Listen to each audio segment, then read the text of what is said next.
राम राम हरे हरे, हरे कृष्णा कृष्ण कृष्णा हरे हरे, हरे राम राम राम हरे हरे, हरे कृष्णा कृष्ण कृष्णा हरे हरे, हरे राम राम राम हरे हरे, हरे कृष्णा कृष्ण कृष्णा हरे हरे, हरे राम राम राम हरे हरे, हरे कृष्णा कृष्ण कृष्णा हरे हरे, हरे राम राम राम हरे हरे, हरे कृष्णा कृष्ण कृष्णा हरे हरे, हरे राम राम राम हरे हरे, हरे कृष्णा कृष्ण कृष्णा हरे हरे, हरे राम राम राम हरे हरे, हरे कृष्णा कृष्ण कृष्णा हरे हरे, हरे राम राम राम हरे हरे, हरे कृष्णा कृष्ण कृष्णा हरे हरे, हरे राम राम राम हरे हरे, हरे कृष्णा कृष्ण कृष्णा हरे हरे,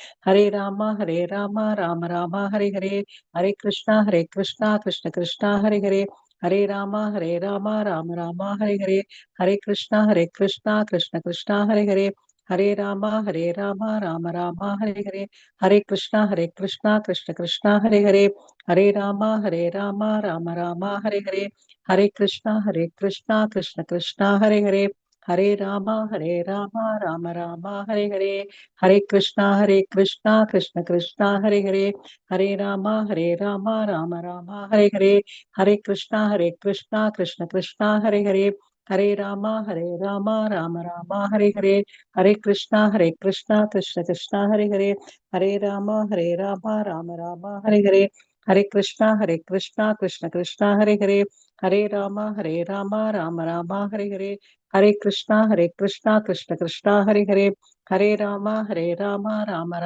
हरे हरे, हरे कृष्णा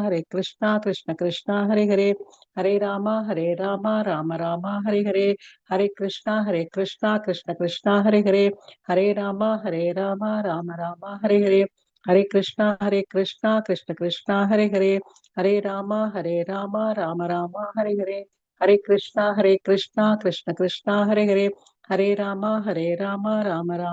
हरे, हरे कृष्णा कृष्ण कृष्णा हरे हरे, हरे राम राम राम हरे हरे, हरे कृष्णा कृष्ण कृष्णा हरे हरे, हरे राम राम राम हरे हरे, हरे कृष्णा कृष्ण कृष्णा हरे हरे, हरे राम राम राम हरे हरे, हरे कृष्णा कृष्ण कृष्णा हरे हरे, हरे राम राम राम हरे हरे, हरे कृष्णा कृष्ण कृष्णा हरे हरे, हरे राम राम राम हरे हरे, हरे कृष्णा कृष्ण कृष्णा हरे हरे, हरे राम राम राम हरे हरे, हरे कृष्णा कृष्ण कृष्णा हरे हरे, हरे राम राम राम हरे हरे, हरे कृष्णा कृष्ण कृष्णा हरे हरे, हरे राम राम राम हरे हरे, हरे कृष्णा कृष्ण कृष्णा हरे हरे, हरे राम राम राम हरे हरे, हरे कृष्णा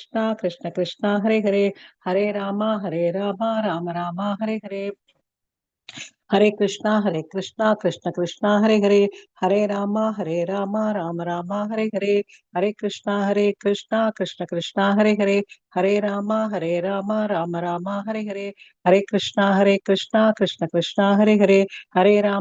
राम राम राम हरे हरे, हरे कृष्णा कृष्ण कृष्णा हरे हरे, हरे राम राम राम हरे हरे,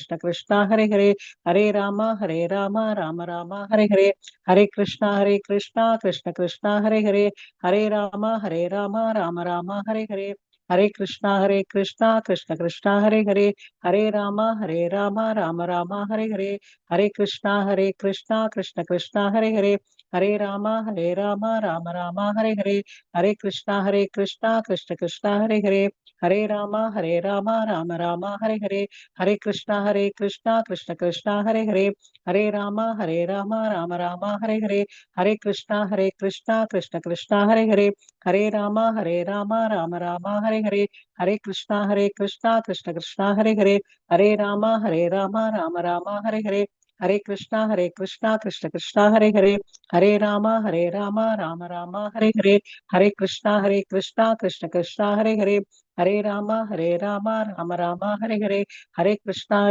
कृष्ण कृष्णा हरे राम राम हरे कृष्णा कृष्ण कृष्णा हरे राम राम हरे कृष्णा कृष्ण कृष्णा हरे राम राम हरे कृष्णा कृष्ण कृष्णा हरे राम राम हरे कृष्णा कृष्ण कृष्णा हरे राम राम राम हरे कृष्णा कृष्ण कृष्णा हरे राम राम राम हरे कृष्णा कृष्ण कृष्णा हरे राम राम राम हरे कृष्णा कृष्ण कृष्णा हरे राम राम राम हरे कृष्णा कृष्ण कृष्णा हरे राम राम राम हरे कृष्णा कृष्ण कृष्णा हरे राम राम राम हरे कृष्णा कृष्ण कृष्णा हरे राम राम राम हरे कृष्णा कृष्ण कृष्णा हरे राम राम राम हरे कृष्णा कृष्ण कृष्णा हरे राम राम हरे कृष्णा कृष्ण कृष्णा हरे राम राम राम हरे कृष्णा कृष्ण कृष्णा हरे राम राम राम हरे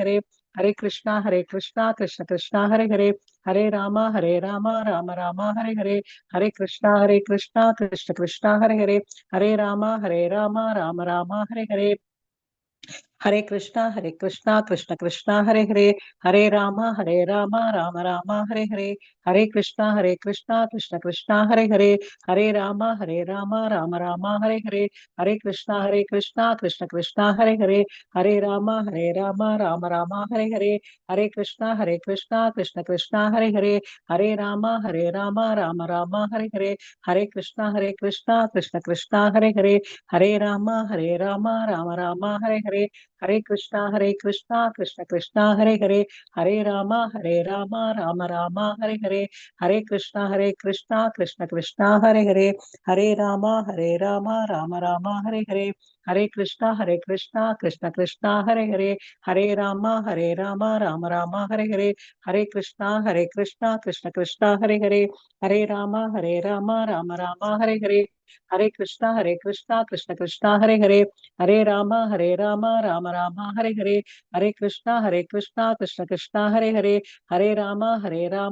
राम हरे कृष्णा कृष्ण कृष्णा हरे राम राम राम हरे कृष्णा कृष्ण कृष्णा हरे राम राम राम हरे कृष्णा कृष्ण कृष्णा हरे राम राम हरे कृष्णा कृष्ण कृष्णा हरे राम राम हरे कृष्णा कृष्ण कृष्णा हरे राम राम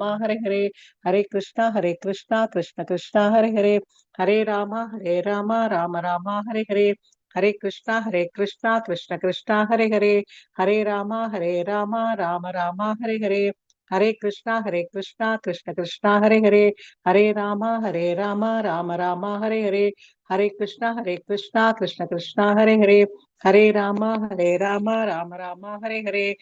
कृष्णा कृष्ण कृष्णा हरे राम राम हरे कृष्णा कृष्ण कृष्णा हरे राम राम हरे कृष्णा कृष्ण कृष्णा हरे Ram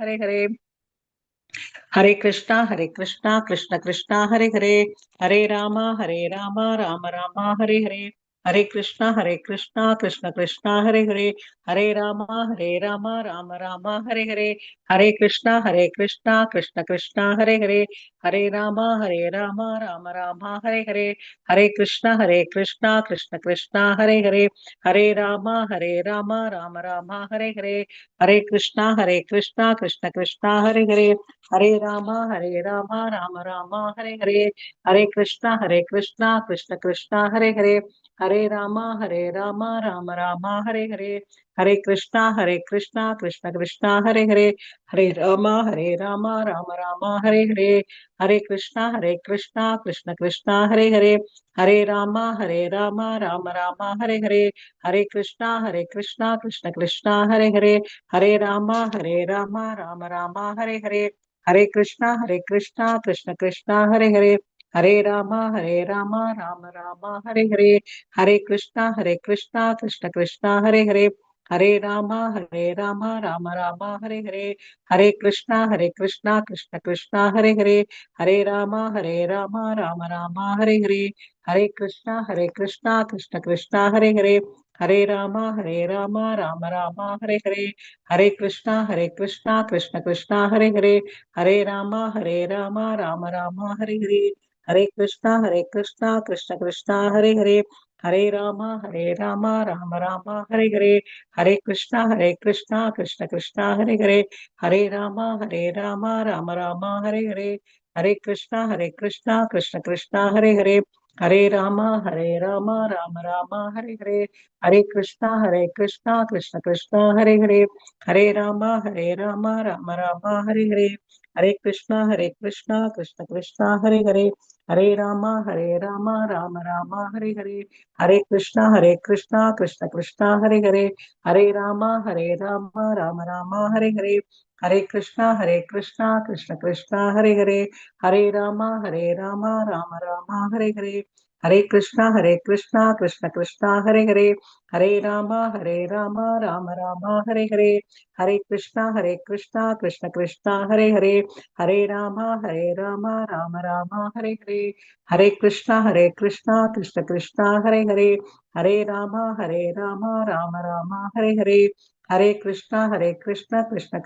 Hare Rama, Rama Hare Hare, Hare Krishna, Krishna Krishna, Hare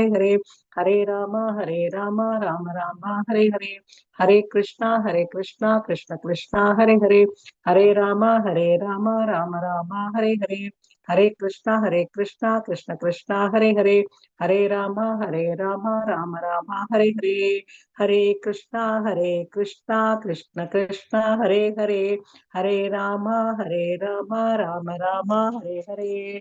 Hare Krishna Mataji. Hare Krishna. Hare Krishna. Hare Krishna Mataji. Hare Krishna Mataji. Pranam. Mataji, நீங்க ஹோஸ்டா இருக்கீங்க. நான் host பண்றீங்களா? இல்ல மாதாஜி, என்னோடது தெரியாது மாதாஜி, என்ன foreign but இது அல்ல, ஒன்னும் பிரச்சனை இல்லை. அந்த பார்ட்டிசிபென்ட் தெரியுதுல்ல, உங்களோட யாரெல்லாம் ஜாயின் பண்ணிருக்காங்க தெரியுது இல்லையா, பார்ட்டிசிபென்ட் சொல்லிட்டு. இருக்கு. அதை நீங்க டச் பண்ணீங்கன்னா அதுல நான் உங்களை தவிர்த்து எங்க 2 பேர் இருக்கும். யாரையாவது ஒருத்தர் நீங்க ஹோஸ்ட் பண்ணாலும் பரவாயில்ல. ஏன்னா பிரபு வந்து ஸ்கிரீன் ஷேர் பண்ணும், அதுக்குதான். உங்களோடது ஒண்ணு, என்னோடது ஒண்ணு. அந்த சங்கரன் ஆமா, சங்கரன் தெரியுது அவரை இல்லையா, பண்ணட்டுமா? அதை நீங்க டச் பண்ணுங்க. டச் பண்ண உடனே Okay. சைடுல கேட்கும் மேக் ஹோஸ்ட் கோ ஹோஸ்ட் அப்படின்னு கேட்கும். அதுல ஆமா, நீங்க வந்து ஹோஸ்ட்னு போடுங்க. ஆமா, ஏன்னா அவங்க தான் எண்ட் பண்ணணும் ஷோவை. மேக் ஹோஸ்ட் அதை போட்டுட்டேன். போட்டீங்களா? யார போட்டீங்க? சங்கர் நாராயணன். பிரபு, நீங்க ஹோஸ்டா இருக்கீங்களா பாருங்க, எனக்கு தெரியல. இன்னும் ஆகல.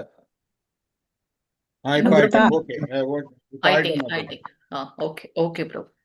பிரபு, என் மொபைல் கீழே விழுந்துருச்சு, ரிப்பேர் ஆயிடுத்து. அதனால நாளைக்கு ஈவினிங் தான் கிடைக்கும். நான் லேப்டாப்ல ஆல்ரெடி ஸ்டோர் பண்ணி வச்சதுனால எப்படியோ பகவான் கருணையால கிடைச்சது. அதனால நான் அதுல ஆயிட்டு இருக்கேன். வீடியோ ஆன் பண்ண முடியல, இதுல மேனேஜ் பண்ணிக்கலாம் பிரபு. ஓகே மாதாஜி. ஹரே கிருஷ்ண மாதாஜி. ஹரே கிருஷ்ண பிரபு. ஏன் பிரபு 9-7 ஆயிடுத்து, யாரையும் காணோம்? என்ன சண்டே லீவு நினைச்சுட்டாங்களா? அதுதான் நானும் கேக்குறேன். மெசேஜ் போட்டீங்களா அந்த குரூப்ல? இன்னைக்கு நான் வந்து டெய்லி இனிமே கிளாஸ் இருக்கும்னு சொல்லி போட்டிருந்தேன் நானு. அதுக்கப்புறம் இன்னைக்கு மெசேஜ் போடல நானு. ஓகே, நான் அந்த லைவ் வந்து சாட் பாக்ஸ்ல போட்டிருந்தேன். மீனாட்சி மாதாஜி, உங்களுக்கு இதுல லைவ் தெரியுதா பிரபு? அத இது பண்ணி தெரியுது. அத காப்பி பேஸ்ட் பண்ணி அந்த குரூப்ல போடுறீங்களா? போட்டுட்டு ரிமைண்டர் கொடுங்களேன், வரவங்க வரட்டும். ஓகே மாதாஜி. ஏன்னா குறைஞ்ச நாள் தான் இருக்கு நமக்கு. இந்த இன்னும் அடுத்த 8 நாளுக்குள்ள நம்ம முடிக்கணும். மாதாஜி, ஜெயராத மாதவ பாட்டு தெரியுமா? பாடுறீங்களா? எனக்கு தெரியாது மாதாஜி. ஓகே தெரியும், பட் அந்த வேர்ட்ஸ் எல்லாம் தெரியாது. அந்த குரூப்ல போடுறீங்களா? ஓகே ஓகே மாதாஜி, நான் பார்த்துட்டேன். ஜெய ராதா மாதவா ஜய குஞ்ச பிஹாரி ஜய கோபி ஜனவல்லபா गिरिवरधारी यशोदनन्दन व्रज जनरञ्जन यमुनतीरावनचारी यमुनतीरावनचारी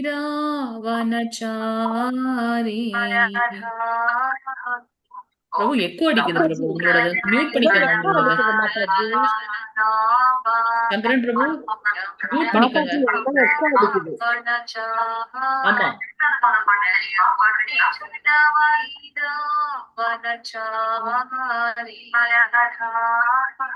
அவங்க 3 பேர் தான் இருக்காங்க, ஆனாலும் எக்கோ அடிக்குது மாதாஜி. இல்ல நீங்க மியூட் பண்ணிக்கங்களேன். இப்ப வராது பிரச்சனை. ஹரே கிருஷ்ணா கிருஷ்ண கிருஷ்ண ஹரே ஹரே ஹரே ராம ராம ராம ஹரே ஹரே ஹரே கிருஷ்ண கிருஷ்ண கிருஷ்ண ஹரே ஹரே ஹரே ராம ராம ராம ஹரே ஹரே ஹரே கிருஷ்ண கிருஷ்ண கிருஷ்ண ஹரே ஹரே ஹரே ராம ராம ராம ஹரே ஹரே. ஹரே கிருஷ்ணா. இன்னைக்கு L3 கிளாஸ்க்கு வந்திருக்கக்கூடிய அனைத்து பக்த கோடிகளையும் ஸ்ரீ ஸ்ரீ ராதா கோவிந்தா இஸ்கான் மேங்களூர் சார்பாக வருக வருக என்று வரவேற்கின்றோம். பிரணத்தி வாசிக்கிறீங்களா யாராவது? ஹரே கிருஷ்ணா. வாசிக்கிறேன் மாதாஜி, ஒரு நிமிஷம். வாசி. ஹரே கிருஷ்ணா. ஒரு நிமிஷம் இருங்க. அதுக்குள்ளே நீங்க ஸ்கிரீன் ஷேர் பண்ண முடியும்னா பண்ணுங்க bro. Hare Krishna.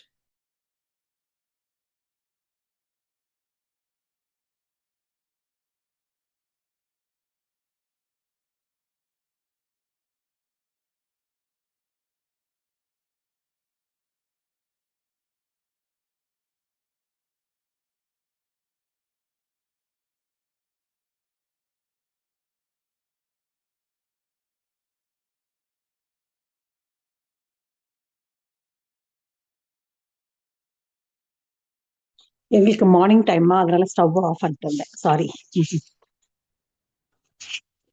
It's okay Mataji, it's okay. Hare Krishna. காதுல விட்டுக்கிட்டாங்களா? கேக்குது. நீங்க பிரணத்தி வாசிங்க. ஓம் அஜ்ஞான திமிராந்தஸ்ய ஞானாஞ்சன ஓம் நமோ பகவதே சலாகயா வாசுதேவாய ஓம் நமோ பகவதே வாசுதேவாய ஓம் நமோ ஓம் நமோ பகவதே பகவதே வாசுதேவாய. வாசுதேவாய ஓம் நமோ பகவதே வாசுதேவாய ஓம் நமோ பகவதே வாசுதேவாய. ஓம் அஜ்ஞான திமிராந்தஸ்ய ஞானாஞ்சன சலாகயா சக்ஷுரோன்மீலிதம் येन तस्मै श्री गुरवे नमः. श्री चैतन्य मनोपीष्टं स्थापितं येन भूतले स्वयं रूप कदा भाग्यं ददाति स्वपादान्तिकं वन्देऽहं श्रीगुरो श्रीयुतपदकमलं श्रीगुरून् वैष्णवां च श्रीरूपं साग्रजातं सहगण रघुनाथान्वितं तं सजीवं साद्वैतं सावधूतं परिजनसहितं कृष्णचैतन्यदेवं श्रीराधाकृष्णपादान् सहगण ललिता श्रीविशाखान् विदांस. हे कृष्ण करुणा सिन्धो दीनबन्धो जगत्पते गोपेश गोपिका गान्ता राधा गान्ता नमोस्तुते. तप्त काञ्चन गौरांगी राधे वृन्दावनेश्वरी वृषभानुसुते देवी प्रणमामि हरिप्रिये. वाञ्छाकल्पतरुश्च कृपा सिन्धुभ्य एव च पतितानां पावनेभ्यो वैष्णवेभ्यो नमो नमः। जय श्री कृष्ण चैतन्य प्रभु नित्यानंद, श्री अद्वैत गदाधर श्रीवासादि गौरव भक्त वृंदा। हरे कृष्णा कृष्ण कृष्णा हरे हरे, हरे रामा राम राम हरे हरे। हरे कृष्णा कृष्ण कृष्णा हरे हरे, हरे रामा राम राम हरे हरे। हरे कृष्णा कृष्ण कृष्णा हरे हरे, हरे रामा राम राम हरे हरे। नमः ओं विष्णुपादाय कृष्णप्रेष्ठाय भूतले श्रीमते भक्तिवेदांत स्वामिनिधि नामिने। नमस्ते सरस्वती देवे गौरवाणी प्रचारिणे, निर्विशेष शून्यवादी पासात्य देवदारिणे। हरे कृष्णा हरे कृष्णा हरे कृष्णा हरे हरे, हरे रामा राम राम हरे हरे। हरे कृष्णा माता जी। ஹரே கிருஷ்ண மாதாஜி, ரொம்ப அழகா வந்து பிரணத்தி சொன்னீங்க. நன்றி மாதாஜி. ஹரே கிருஷ்ணா. ஹரே கிருஷ்ணா மாதாஜி, பிரபுஜி எல்லோருக்கும் ஹரே கிருஷ்ணா. பிரபு, நீங்க ஹோஸ்டா இருக்கீங்க இல்லையா? ஸ்கிரீன் ஷேர் பண்ண முடியும்னா பண்ணுங்க. நம்ம வந்து இன்னைக்கு அத்தியாயம் 5 போயிடலாம். பக்தி हरे தொண்டு कृष्णा தூய்மை. माता जी। ஹரே கிருஷ்ணா மாதாஜி, ஹரே கிருஷ்ணா பிரபுஜி, ஹரே கிருஷ்ணா. நீலம் மாதாஜி வந்துட்டாங்களா? ஓகேவா உங்களுக்கு ஹெல்த்? ஓகே, அப்புறமா பாருங்க மாதாஜி. ஸ்கிரீன் விஜயலட்சுமி. தெரியுதா மாதாஜி? தெரியுதுங்க பிரபு, தெரியுதுங்க பிரபு. ஹரே கிருஷ்ண பிரபு. ஓகே. ஸோ இன்னைக்கு நம்ம 5வது அத்தியாயம் பார்க்க போறோம். பக்தி தொண்டுடைய தூய்மை என்ன அப்படின்றத நம்ம இங்க பார்க்கிறோம். ஸோ ஸ்ரீல ரூப கோஸ்வாமி தன்னுடைய அரிய பெரிய விளக்கங்களில் முன்பு எடுத்துரைத்த அறிவுரைகள் அனைத்தையும் இப்போது சுருக்கி கூறப் போகின்றார். என்ன இப்ப நம்ம இவ்வளவு நேரம் வரைக்கும் என்ன பார்த்தோம், அதோட அது சாரம் என்ன அப்படின்னு பார்த்தீங்கன்னா, யார் ஒருத்தர் பௌதீகமான இந்த ஜட உலகத்துல நாட்டமுடையவர்களாகவோ அல்லது அந்த ஆன்மீக ஒளியில் இரண்டர கலக்கணும், இல்ல ஒன்றர கலக்கணும், அவரோட ஒன்றிணைணும் அப்படின்னு நினைக்கிறாங்க இல்லையா, அது இருக்கிற வரைக்கும் பக்தி தொண்டு அப்படின்ற அந்த ஒரு எல்லைக்குள்ள நம்ம வரவே முடியாது. ஸோ இந்த இந்த லௌகீக விஷயங்கள் எல்லாம் நம்ம விடுத்துட்டால் மட்டுமே ஒழிய பக்தி தொண்டுல அடி எடுத்து வைக்க முடியும் அப்படின்றத சாரமாக சொல்றார். அடுத்து ரூப கோஸ்வாமி அனைத்து உலகியர் கருத்துக்களுக்கும் அப்பாற்பட்டது பக்தி தொண்டு. பக்தி தொண்டு வந்து ரொம்ப உயர்ந்தது, நம்மளுடைய இந்த பௌதீக சிந்தனைக்கெல்லாம் அப்பாற்பட்டது. அதை வந்து நம்ம வந்து இது எனக்கானது அப்படின்னு சொல்லி நம்ம ஒரு ஒரு குறுகிய வட்டத்துக்குள்ள கொண்டு வர முடியாது. நாடு, இனம், மதம், அந்த ஒரு சூழ்நிலை அதுக்குள்ளெல்லாம் அடக்கிவிட முடியாது. அதுதான் ஸ்ரீமத் பாகவதத்துல பக்தி தொண்டு அப்படின்றது உன்னதமானது என்றும் அதற்கு காரணம் இல்லை என்றும், அது ஏன் உன்னதமானதுன்னு அதை நம்ம வந்து வரையறுக்க முடியாது அப்படின்னு சொல்லப்பட்டிருக்கு. பக்தி தொண்டு என்பது ஆதாயத்திற்கான நம்பிக்கை ஏதுமின்றி செய்யப்படுகிறது. பக்தி தொண்டு அப்படின்னாலே எதையும் எதிர்பார்க்காமல் பகவானுக்கு செய்யக்கூடிய அந்த ஒரு செயல், அனன்ய பக்தி அப்படின்னு சொல்றோம் இல்லையா, கலப்படமற்ற அதுதான் ஒன்று அப்படின்னு நம்ம பார்க்கிறோம். அதனால அதனை எந்த ஒரு உலகில் சூழல்களாலும் தடுத்து நிறுத்திவிட முடியாது.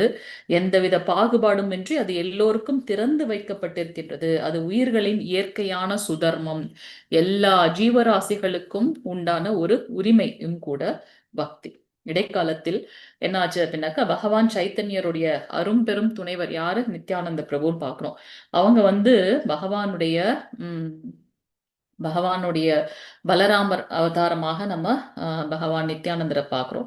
அவர் இந்த பௌதீக உலகத்துல இருந்து மறைஞ்சதுக்கு அப்புறமாக அவர் சார்ப நாங்கெல்லாம் அவருடைய இனத்தை சேர்ந்தவர்கள், அவருடைய மரபினர் அப்படின்னு சொல்லிட்டு ஒரு சிலர் என்ன பண்ணாங்க அப்படின்னாக்கா, ஒரு புரோகித கூட்டம் அப்படின்னு இங்க சொல்லப்பட்டிருக்கு.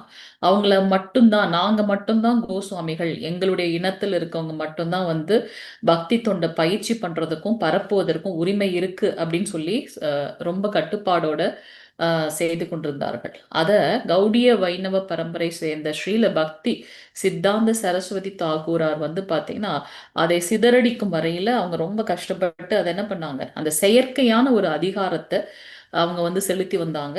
அதுக்கு வந்து ஒரு பெரிய போராட்டமே நடந்தது, கடுமையான போராட வேண்டியிருந்தது. யாரு, நம்மளோட பக்தி சித்தாந்த சரஸ்வதி சுவாமிகள். அவருடைய தந்தையான பக்தி வினோத் தாக்கூர் அவருமே வந்து நிறைய ஆன்மீக புரட்சி செய்திருக்க. பக்தி சித்தாந்த சரஸ்வதி சுவாமிகளும் அப்படித்தான். கொஞ்சம் நம்ம வந்து அவங்க சத்துவ குணம் அந்த இதெல்லாம் மேல சத்துவ குணத்துல இருக்கும்போது நாம வீழ்ச்சி அடையணும், ஏன்னா அந்த அகங்காரம் மமக்காரம் சொல்றோம் இல்லையா. சோ நித்யானந்த பிரபுவோட வம்சத்தை சேர்ந்தவர்கள் நாங்க மட்டும்தான் பக்தி பண்ண முடியும், நாங்க மட்டும்தான் கோஸ்வாமிகள்னு அவங்களுடைய மரபினர் எல்லாரும் கொஞ்சம் பேர் என்ன பண்ணாங்களாம், ரொம்ப ஆதிக்கத்தை செலுத்திருந்தாங்க, செயற்கையான ஆதிக்கத்தை. அதுல இருந்து வெளியில வர்றதுக்கு ரொம்ப கஷ்டப்பட்டாங்க. அதுக்காக பெரிய போராட்டம் செய்தார். யாரு? நம்முடைய ஆன்மீக குருவான தெய்வ திரு ஆசா பக்தி வேதாந்த ஸ்ரீல பிரபுபாதருடைய ஆன்மீக குரு பக்தி சித்தாந்த சரஸ்வதி சுவாமிகள். இப்போ பக்தி தொண்டு ஒரு குறிப்பிட்ட பிரிவினை சேர்ந்த மனிதர்களின் வரையறைக்கு உட்பட்டதல்ல என்று சரியாக நடைமுறை சாத்தியமாக நிலைநிறுத்தப்பட்டுள்ளது. இது உண்மை இப்ப இல்லையா? ஸோ நம்மளுடைய பிரபுபாதர் ஆன்மீக வாசமே இல்லாத ஒரு குறிப்பிட்ட இனத்தவர்களுக்கு போய் அவர் என்ன பண்ணார்? பிரச்சாரம் செய்தார், கிருஷ்ண பக்தியை எடுத்து கொடுத்தார். அவர் தூய்மையான பக்தர்ன்றதுனால எல்லாரும் வந்து அந்த கிருஷ்ண பக்திக்கு வந்தாங்க அப்படின்றத பார்க்கலாம். இதை தவிர எவன் ஒருவன் பக்தி தொண்டில் ஈடுபடுகின்றானோ அவன் உயர் பிரிவினான பிராமணரின் நிலையில் ஏற்கனவே இருப்பனாக கருதப்படுகின்றான். யாரெல்லாம் ஆல்ரெடி பக்தி தொண்டில் இருக்காங்களோ அவங்க வந்து பிராமணர்களுக்கு ஈடாக கருதப்படுறாங்க. அதனால இந்த இயக்கத்தின் பொருட்டு ஸ்ரீல பக்தி சித்தாந்த சரஸ்வதி தாக்கூர் அவர்களின் போராட்டம் இறுதியில் வெற்றி பெற்றது. அதனால பக்தி என்பது வந்து அவங்க அவங்க ஆல்ரெடி யாரெல்லாம் பக்தி தொண்டை பிராக்டிஸ் பண்றாங்களோ அவங்க பிராமண நிலைக்கு உயர்ந்திருக்காங்க. அதனால அவங்களுடைய பக்தின்றது ஒரு குறிப்பிட்ட எல்லைக்கு உட்பட்டதல்ல, அது அகண்டமானது, எல்லாருக்கும் உரியது, எல்லா ஜீவராசிகளுக்கும் உரியது அப்படின்னு சொல்றாரு பிரபுபாதர். ஸோ அவருடைய கொள்கையின் அடிப்படையில இந்த உலகில் அல்லது இந்த பிரபஞ்சத்தில் எப்பகுதியை சேர்ந்த எவனொருவனும் யாரா இருந்தாலும் கௌடிய வைணவனாக மாற முடியும். யாராலையும் பகவான் மேல பக்தி செலுத்த முடியும். தூய வைணவன் யாராயினும் அவன் உன்னத நிலையிலேயே விற்றிருக்கின்றான். பிராமணர்களை விட உயர்ந்தவர்கள் வைணவர்கள் அப்படின்றத நம்ம பார்க்கணும். அதனால ஏன் அப்படின்னாக்கா பிராமணர்களுக்கும் வந்து பாத்தீங்கன்னா அவர்களை காட்டிலும் வைணவர்களை ஏன் உயர்ந்தவங்க சொல்றாங்க அப்படின்னாக்கா அவங்க எப்பொழுதும் பகவானுடைய ஸ்மரணத்திலேயே இருக்காங்க. யாரு எல்லாரு மேலேயும் வந்து அவங்க பரதுக்க துக்கி, தன்னை தன்னை வந்து ரொம்ப கஷ்டப்படுத்துறவங்களை கூட அவங்களுடைய மேன்மைக்காக அவங்க வந்து பகவான் இடத்துல பிரார்த்தனை பண்றாங்க. எக்ஸாம்பிள் பார்த்தீங்கன்னா பிரலாத் மகாராஜ். ஸோ பக்தியில் அவங்க உயர்ந்திருக்காங்க. ஸோ இவங்க பக்திக்கு வந்துட்டாலே பிராமண குணம் வந்துருது. அதையும் காட்டி உயர்ந்த குணம் வந்து வைணவர்கள் அப்படின்னு நம்ம பார்க்குறோம். ஏன் அது இதுனாக்கா பக்திக்கு உண்டான அந்த 26 குணங்கள் இருக்கு இல்லையா, தூய பக்தர்களுக்கு உண்டான குணங்கள், அதை அனைத்தையும் அவங்களிடத்துல இருக்கு அப்படின்றத நம்ம பார்க்க முடியும். ஸோ வைணவன் யாரா இருந்தாலும் அவங்க உன்னத நிலையிலேயே இருக்காங்க. ஆகையினால சத்துவகுணத்தில் இருத்தல் என்னும் இந்த மண்ணுலகின் உயர் தகுதி. ஸோ இருக்கிற 3 குணங்கள்ல உயர்ந்தது சத்துவகுணம். அதை விட உயர்ந்தது வந்து பாத்தீங்கன்னா அந்த சத்துவகுணம் ஆல்ரெடி இந்த பக்தியை பிராக்டிஸ் பண்றவங்கனால எய்தப்பட்டு விட்டது. அதை அவங்க அடைந்து விட்டார்கள். மேலே நாடுகள்ல நமது கிருஷ்ண பக்தி இயக்கமானது நமது ஆன்மீக குருவான ஸ்ரீல பக்தி சித்தாந்த சரஸ்வதி கோஸ்வாமி பிரபுபாத அவர்களின் மேற்படி கூற்றினையே அடிப்படையாக கொண்டிருக்கின்றது. இப்ப நமக்கு வந்து பிரபுபாதர் இல்லை அப்படின்னாக்கா இந்த இஸ்கான் பத்தி தெரிஞ்சிருந்திருக்காது, அகில உலக கிருஷ்ண பக்தி இயக்கத்தை பத்தி. ஆனா பிரபுபாதருக்கு இதை செய்யணும்னு கட்டளையிட்டது யாரு? அவருடைய ஆன்மீக குருவான பக்தி சித்தாந்த சரஸ்வதி தாக்கூரார் நம்ம பார்க்கிறோம். ஏன்னா அவர் தான் முதல்ல பார்க்கிறார். முதல்ல பார்க்கும்போதே அவர் என்ன சொல்லிட்டார்? உங்களுடைய இந்த ஆங்கில புலமையின் மூலமாக கிருஷ்ண பக்தி சைத்தன்ய மகாபிரபுவோட இந்த கிருஷ்ண பக்தி இயக்கத்தை நீங்க மேற்கத்திய நாடுகள்ல கொண்டு செலுத்தணும் அப்படின்னு சொல்லி அவர் முதல்ல பார்க்கும்போதே சொல்லிட்டார். அதையே வந்து தன்னுடைய ரொம்ப ஸ்திரமாக எடுத்துட்டு பிரபுபாதர் அவரை பார்த்து 40 வருடங்கள் கழித்து தான் வந்து அவர் என்ன பண்றார்? அயல் நாட்டுக்கே போகிறார் அப்படின்றத நம்ம பார்க்க முடியுது. அதுக்கு நடுவில் அவங்க வந்து மற்ற பக்தி தொண்டெல்லாம் செய்துட்டு இருந்தார். ஏன்னா அவர் சொன்னார், உனக்கு எப்பெல்லாம் செல்வம் வருதோ அபய் நீ என்ன பண்ணணும்? புத்தகங்களை அச்சிட்டு வெளியிடணும். 2 விஷயங்களை சொல்லியிருக்க பிரபுபாதருக்கு அவர். என்னன்னா புத்தகங்களை அச்சிட்டு வெளியிடணும், இன்னொன்னு வந்து இந்த அயல்நாட்டுல சென்று எல்லாருக்கும் பக்தியை வழங்கணும். ஸோ அதை வந்து நம்ம வந்து பிரபுபாதர் வந்து அதை சிறமேற்கொண்டு செய்தார் அப்படின்றத நம்ம பார்க்கலாம். ஸோ அல்டிமேட்டா நமக்கு இந்த கிருஷ்ண இதுல நம்ம சார்ந்து இருக்கிறது நம்மளுடைய குரு கொடுத்த கட்டளை அப்படின்றத பார்க்கலாம். ஸோ அவரது அதிகாரத்தின் பேரில் மேலை நாடுகளில் அனைத்து பிரிவினரையும் நாம் உறுப்பினர்களாக இணைத்துக் கொண்டிருக்கின்றோம். ஸோ அவருடைய குரு சொன்னது போல எல்லாருமே வந்து நம்ம அதுல வந்து எந்த ஒரு பாகுபாடும் இல்லை.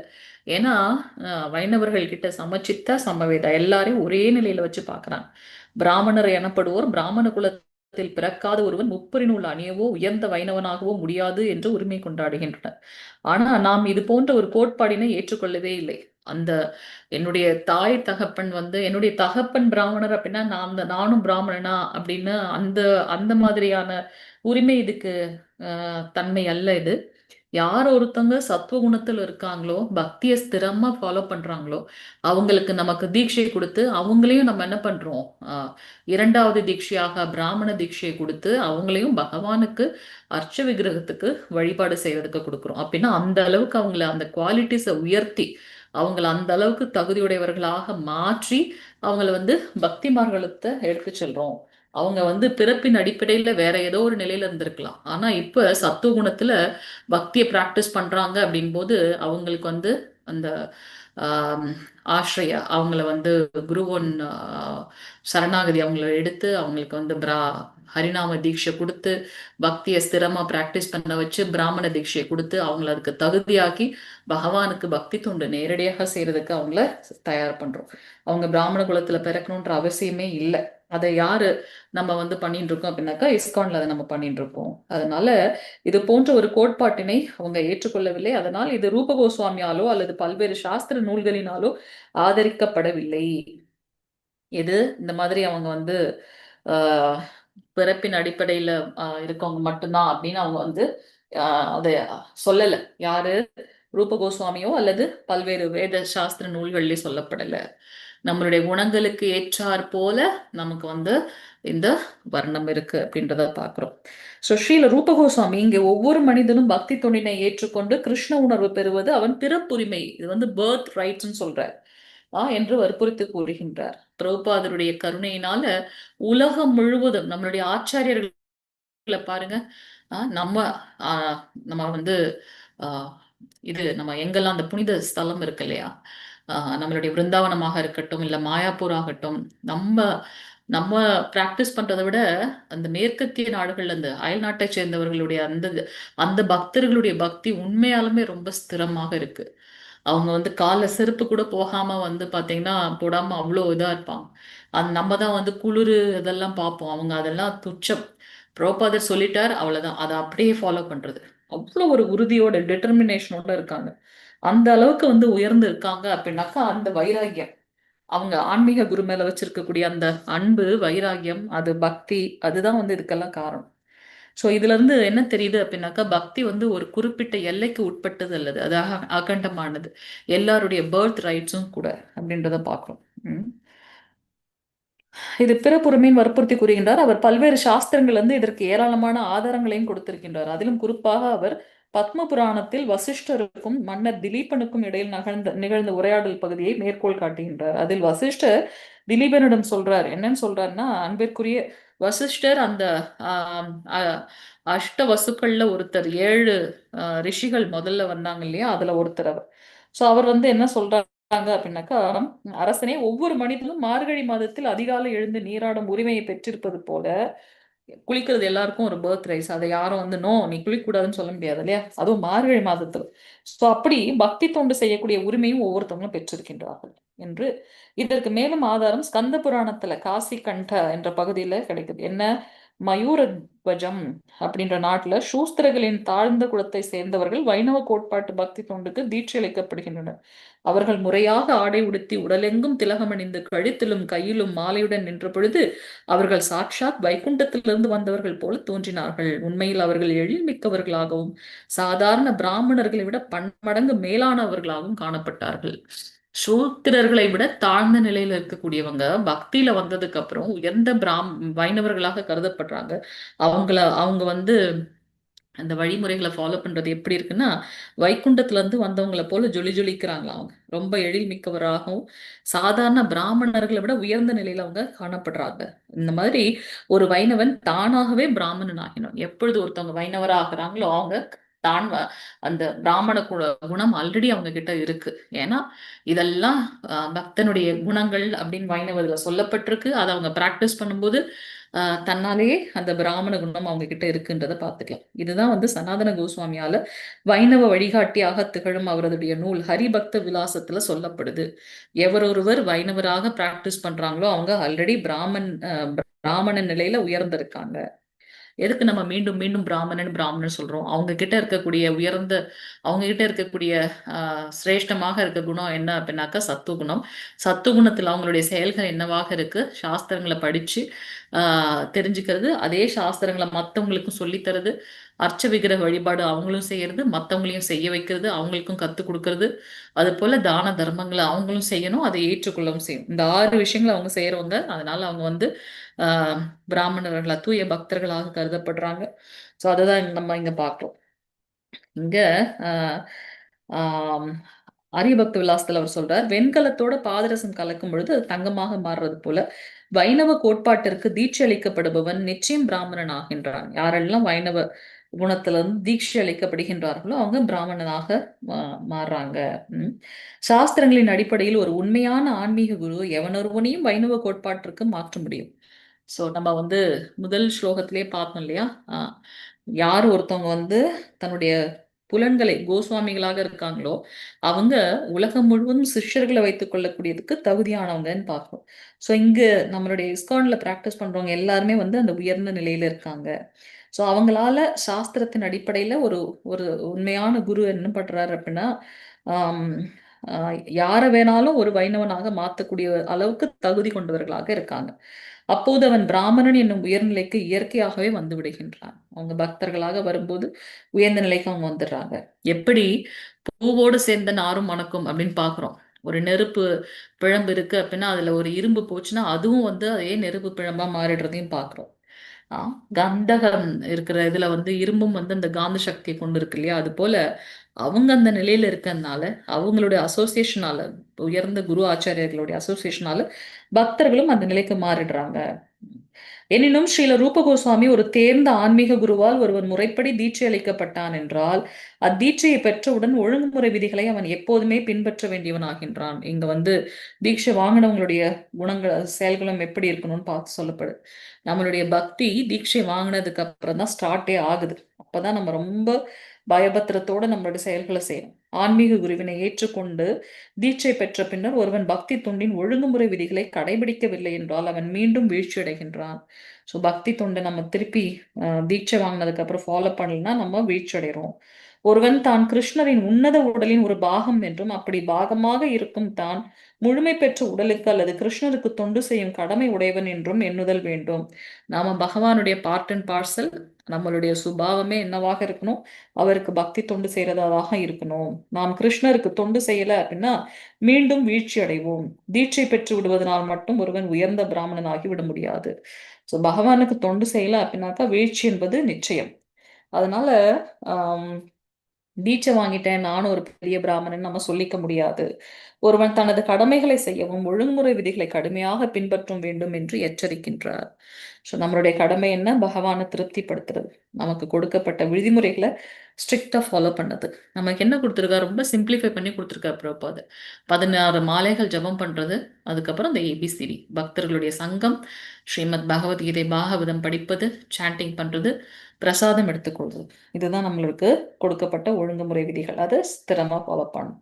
ஸ்ரீ ரூப கோஸ்வாமி மேலும் சொல்றார். என்ன சொல்றார்? ஒருவன் தவறாது பக்தி தொண்டு செய்து வருவானாயில் அவன் தாழ்ந்து விடுவான் என்னும் கேள்விக்கு இடமே இல்லை. எப்ப நம்ம வந்து உறுதியாக பக்தி தொண்டு செய்யறோமோ அவங்க வீழ்ச்சி அடைவாங்க அப்படின்றதுக்கு வந்து சான்ஸே இல்லை. சூழ்நிலையின் காரணமாக ஒரு வைணவன் வீழ்ச்சி பெற நேர்ந்தான் என்றால் அவன் தன்னை தூய்மைப்படுத்திக் கொள்வதற்காக பிராயச்சித்த முயற்சி எதுவும் செய்ய தேவையே இல்லை. ஏன்னா அவர் ஆல்ரெடி பக்தி தொண்டு பண்ணிட்டு இருக்காரு. தெரியாம அவங்க வீழ்ச்சி அடைந்துட்டாங்க அப்படின்னா மீண்டும் அதற்காக செப்பரேட்டா எதுவும் செய்யணும்னு அவசியம் இல்லை. தன்னுடைய பக்தி தொண்டை மீண்டும் அவங்க செய்து கொண்டிருந்தாலே போதும். அவன் தன்னை சீர் செய்து கொள்வதற்காக பிராயச்சித்தம் போன்ற பரிகாரங்களை செய்ய வேண்டிய அவசியம் இல்லை. அவன் பக்தி தொண்டு செய்வதற்கான ஒழுங்குமுறை விதிகளை நிறைவேற்றினாலே போதும். நம்ம செய்ய வேண்டிய கடமைகளை செஞ்சாலே போதும். அதுவே அவனை மீண்டும் இணைத்துக் கொள்வதற்கு போதுமானதாகும். இது வந்து வைணவ கோட்பாட்டோட ரகசியம் அப்படின்னு சொல்லப்படுது. நாம வீழ்ச்சி அடைந்துட்டோம் அப்படின்னாக்கா ஒன்றும் பிரச்சனை இல்லை. திருப்பி அதே பக்தி தொண்டை மீண்டும் நான் 16 மாலைகள் ஜபம் பண்ணிட்டே இருக்கேன், என்னால சில சமயம் அது முடியல, வீழ்ச்சி அடைகிறோம்னாக்கா ஒன்றும் பிரச்சனை இல்லை. அது மீண்டும் மீண்டும் அதுல இருந்து முயற்சி பண்ணிட்டே இருக்கணும்.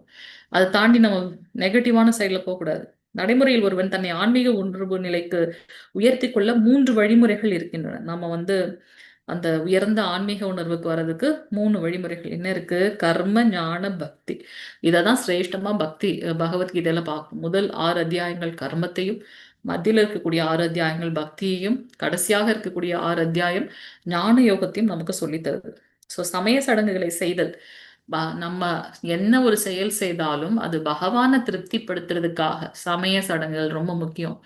நான் வந்து கர்ம யோகின்னு சொல்லிட்டு அது வந்து கர்ம யோகி கிடையாது. நம்ம தான் அதை ஆல்ரெடி பண்றோமே. நமக்கு வேதங்கள் என்ன சொல்லியிருக்கு? பகவானை திருப்திப்படுத்துறதுக்கு நான் என்ன ஒரு செயல் செய்தாலும் அதுதான் கர்ம யோகம். நான் என்னுடைய அஃப்கோர்ஸ் நமக்கு விதிக்கப்பட்ட பௌதீக கடமைகளை செய்யணும். ஆனா என்ன உணர்வுல செய்யணும்? நான் ஒரு கணவனாகவோ, மனைவியாகவோ, அம்மாவாகவோ, ஒரு தாய் தந்தையாகவோ என்ன நிலையில செய்யணும் அப்படின்னா, கிருஷ்ண உணர்வில் இந்த குடும்பம் எனக்கு பகவான் கொடுத்தது. அவங்களையும் பக்தி மார்க்கத்துல கொண்டு வரணும். ஸோ அந்த பகவான் ஸ்ரீ கிருஷ்ணருக்கு நாம வந்து எப்பவும் வந்து நன்றி உடையவங்களாக இருக்கணும். அவரை நான் எப்படி திருப்திப்படுத்தணும்? அந்த மாதிரி நம்மளுடைய செயல்கள் இருக்கணுமே தவிர்த்து நம்மளுடைய புலனுகர்ச்சி மூலமாக அது இருக்கக்கூடாது. அதுதான் வந்து கர்ம யோகம் பார்க்கும். ஸோ சமய சடங்குகளை செய்துதான் கர்மம். நம்மளுடைய கடமை, நான் ஒரு காலேஜ்ல இதா இருக்கேன் அப்படின்னாக்கா அவங்கள திருப்திப்படுத்துறதுக்காக நான் என்னோட டியூட்டியை கரெக்டா பண்றேன். கடமை கண்ணியம் கட்டுப்பாடு அது வந்து கர்ம யோகம் கிடையாது. ஸோ அது நம்ம ரொம்ப தெளிவா இருக்கணும். ஸோ கர்மங்களை பகவானுடைய கிருஷ்ண உணர்வில் அவங்க நிலையில இருந்து கொண்டு நமக்கு உண்டான பௌதீக கடமைகளையும் ஆன்மீக கடமைகளையும் செய்யணும். அதுதான் வந்து கர்மயோகம். சோ கற்பனா யூகங்கள் ஞானமாகும். சமய சடங்குகளை செய்தல் கர்மம், கற்பனா யூகங்கள் ஞானமாகும். பகவானுக்குரிய பக்தி தொண்டு எனும் பக்தினை மேற்கொள்பவன் கர்மம் மற்றும் ஞானத்தினை மேற்கொள்ள தேவையில்லை. சோ பக்தி தொண்டு ஒன்றே போதும். அதிலேயே என்னுடைய கர்மம் வந்துடுது, அதிலேயே என்னோட ஞானம் வந்து விடுகின்றது. யாரை திருப்தி செய்வதற்காக நாம இந்த உடலை எடுத்திருக்கோமோ அவருக்கு பக்தி தொண்டு செய்யறது தான் வந்து உண்மையான ஞானம். அதை புரிஞ்சுக்கிட்டோம் நம்ம. நான் இந்த உடல் அல்ல, ஆத்மா. ஆத்மா யாரு? பகவானுடைய அங்கம். அந்த ஆத்மாவுடைய தன்மை என்ன? சேவை செய்து கிடப்பது. யாருக்கு சேவை செய்யணும்? பகவானுக்கு சேவை செய்யணும். இந்த ஞானம் எனக்கு கிடைச்சிருச்சு அப்படின்னாக்கா அதுதான் வந்து ஞான யோகம். நான் சேவைகளை அவருடைய உணர்வுல செய்யறது கர்மயோகம். ஆனா பக்தி தொண்டு செய்யறவங்க இந்த ரெண்டத்தையும் தனியா செய்ய வேண்டிய அவசியமே இல்லை. ஏன்னா பக்தி தொண்டுல கர்மமும் ஞானமும் ஞான யோகமும் கலந்தே தான் வருது. ஸோ அதுதான் வந்து பக்தி தொண்டு. நவவித பக்தி தொண்டு பார்த்தோம் இல்லையா? கிருஷ்ணரை வழிபாடு செய்யறது, அவருக்கு வந்து அர்ச்சனம் செய்யறது, வந்தனம் செய்யறது, தாசி சேவை, சக்கிய சேவை, அவரை எப்படி திருப்திப்படுத்தணும்னு அவன் ஒரு க்ஷணமும் நினைச்சுட்டு இருக்கமே அதுதான் பக்தி தொண்டு. அதுலயே நம்மளுடைய ஞானமும் கர்மமும் வந்துருது அப்படின்றத நம்ம பார்க்கலாம்.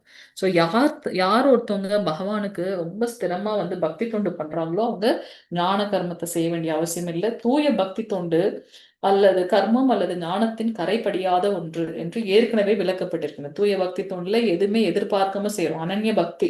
சோ பக்தியின் மீது தத்துவார்த்த யூகங்கள் அல்லது சமய சடங்குகளின் கரை படியக்கூடாது. ஸோ அதுல வந்து அந்த தத்துவங்கள் மூலமாக பிலாசபி யூகங்கள் அந்த ஸ்பெகுலேஷன் இல்லாம சமய சடங்குகளோட கரையும் அதுல படியக்கூடாது. பக்தி என்பது எதையும் எதிர்பார்க்காமல் அனன்ய பக்தி செய்யறவங்களே எதிர்பார்க்காத ஒண்ணு. அதுதான் வந்து பக்தி தொண்டு. இது தொடர்பாக ஸ்ரீ ரூப கோஸ்வாமி ஸ்ரீமத் பாகவதம் 11வது காண்டம் 21வது அத்தியாயம் 2வது ஸ்லோகத்தை சான்று காட்டுகின்றார். அதில் பகவான் கிருஷ்ணர் உத்தவரோட சொல்றார், தகுதி மற்றும் தகுதியின்மைக்கு இடையில் உள்ள வேறுபாட்டினை இவ்வாறு காணலாம். பக்தி தொண்டு செய்யும் உயர்நிலை பெற்ற மனிதர்கள் மீண்டும் பலன் தரும் செயல் என்னும் கர்ம மார்க்கத்தை, தத்துவார்த்த யுகம் என்னும் ஞான மார்க்கத்தையும் அவங்க மேற்கொள்றதே கிடையாது. பக்தி தொண்டுல உறுதியாக இருந்து அதனை அதிகாரம் உடையவர்கள் மற்றும் ஆச்சாரர்கள் அளித்த ஒழுங்குமுறை விதிகளின்படி நிறைவேற்றுகிறான் என்றால் அதுவே சிறந்த தகுதி. சோ பக்தி தொண்டு செய்யறதுக்கு என்ன சிறந்த தகுதி அப்படின்னாக்கா, அதிகாரப்பூர்வமான ஆச்சாரியர்களுடைய மேற்பார்வையின் கீழே நாம செயல்கள் செய்யறோமே அதுதான் வந்து சிறந்த தகுதி. பகவானின் இந்த கூற்று ஸ்ரீமத் பாகவதம் 1 காண்டம் 5வது அத்தியாயம் 17வது ஸ்லோகத்துல சொல்லப்பட்டிருக்கு. அதுல நாரத முனிவர் வியாசதேவருக்கு அறிவுறுத்துறார். என்னன்னு சொல்றார் நாரத ரிஷி, ஒருவன் தனது சுதர்மத்தை நிறைவேற்றுவதில்லை, ஆனால் ஸ்ரீ ஹரியின் தாமரை திருவடிகளில் சரணடைகின்றான் என்றால் அவன் தவறளித்தவனாக கருதப்பட மாட்டான். எல்லா சூழ்நிலைகளிலும் அவனது நிலை பாதுகாக்கப்படுகின்றது. ஏன்னா அதுதான் நம்மளுடைய தர்மம். பகவானுக்கு பக்தி தொண்டு செய்து கிடப்பதே, அவருக்கு சரணாகதி செய்து கொண்டிருப்பதே வந்து நம்மளுடைய தன்மை. நம்ம வந்து பகவான் வந்து நம்மளை வந்து ரட்சிக்கின்றார் அப்படின்றத நம்ம பார்க்கலாம். அவன் பக்தி தொண்டு எல்லா சூழ்நிலைகளையும் அவன் நிலை பாதுகாக்கப்படுகின்றது. அவன் பக்தி தொண்டு செய்யும் போது சில தீய தொடர்புகளினால் கீழே விழுந்து விட்டாலோ அல்லது அகால மரணம் அடைந்து பக்தி தொண்டினை முழுமையாக செய்யாவிட்டாலோ அவனுக்கு இழப்பு ஏதும் ஏற்படுவதில்லை. எனினும் ஒருவன் கிருஷ்ண உணர்வின்றி தான் சார்ந்திருக்கும் வர்ணம் மற்றும் ஆசிரமத்திற்கு ஏற்ப தனது சுதர்மத்தினை நிறைவேற்றினான் என்றால் நடைமுறையில் அவன் மனித வாழ்வின் உண்மை நலனை அடைவதில்லை. இதைதான் நம்ம மீண்டும் மீண்டும் பார்க்கிறோம். கிருஷ்ண உணர்வில் நம்முடைய கடமைகளை அந்தந்த நிலையில் அந்தந்த வர்ணம் ஆசிரமத்துல இருந்து கொண்டு நாம செய்யணும். அப்படி இல்லைன்னாக்கா அதுல ஒரு ஒரு ஒரு ஒரு பயனே கிடையாது.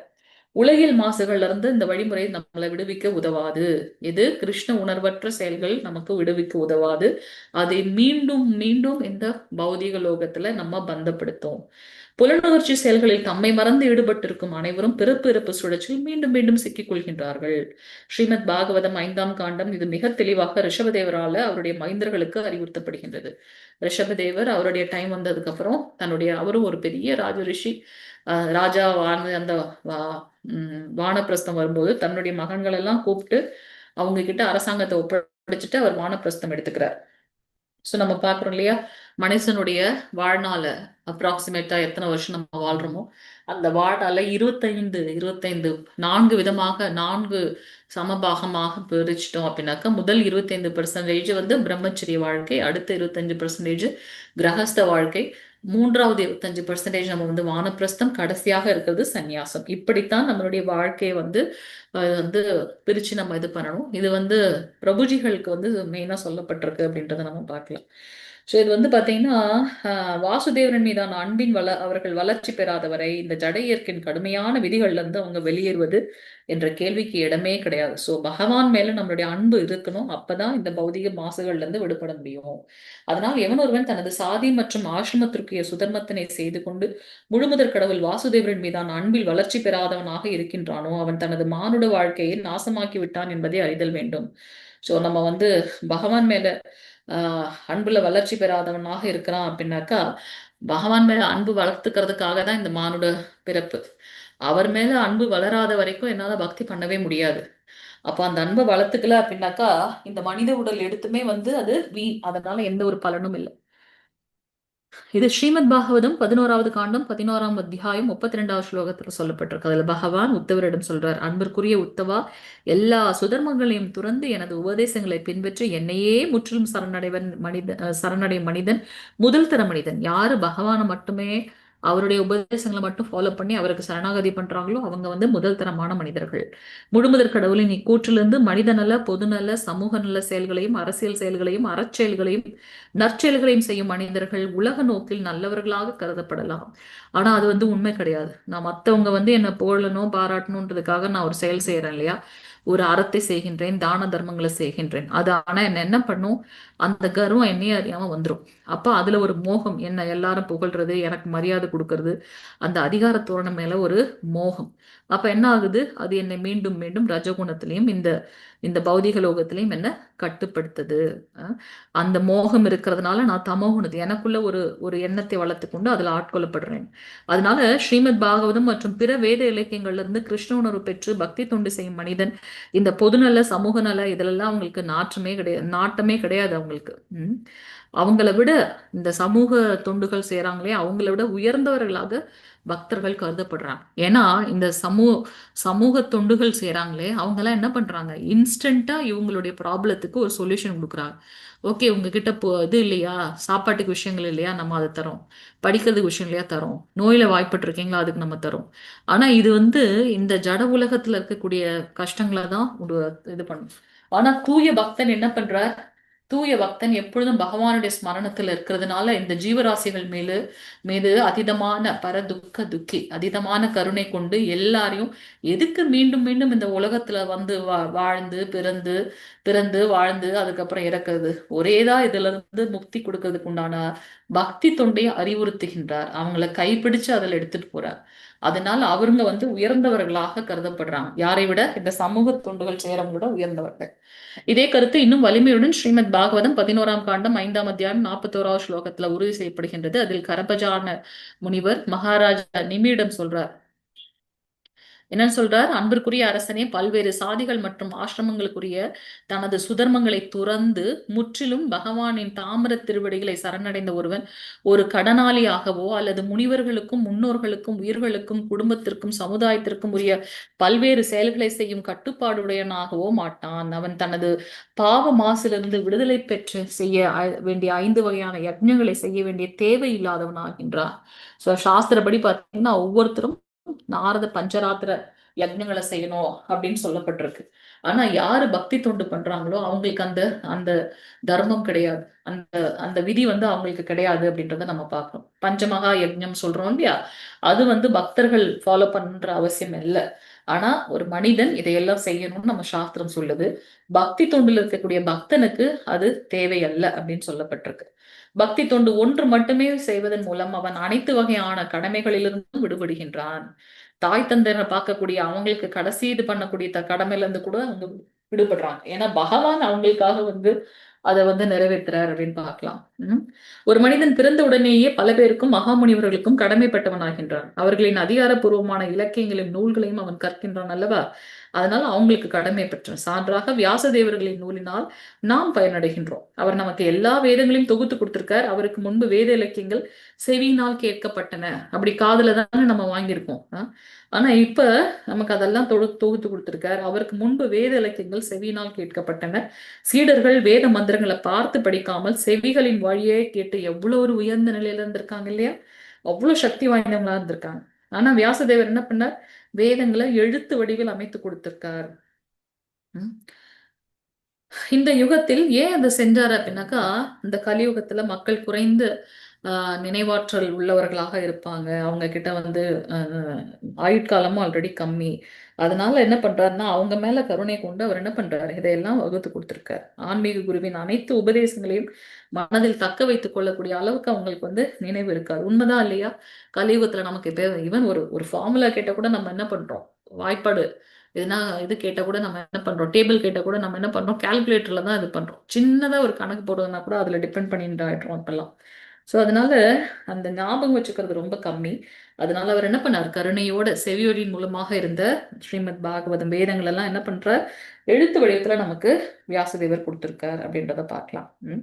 ஸோ ஆகையால் அவர் அனைத்து வேத ஞானங்களையும் புராணங்கள், வேதாந்தம், மகாபாரதம், ஸ்ரீமத் பாகவதம் எல்லா நூல்களையும் வடித்து கொடுத்தார், எழுத்து வடிவத்தில் கொடுத்தார். அது போல சங்கராச்சாரியார், கௌதம முனிவர், நாரத முனிவர் போன்ற மகான்களுக்கும் நாம் கடமைப்பட்டவர்களாக இருக்கோம்.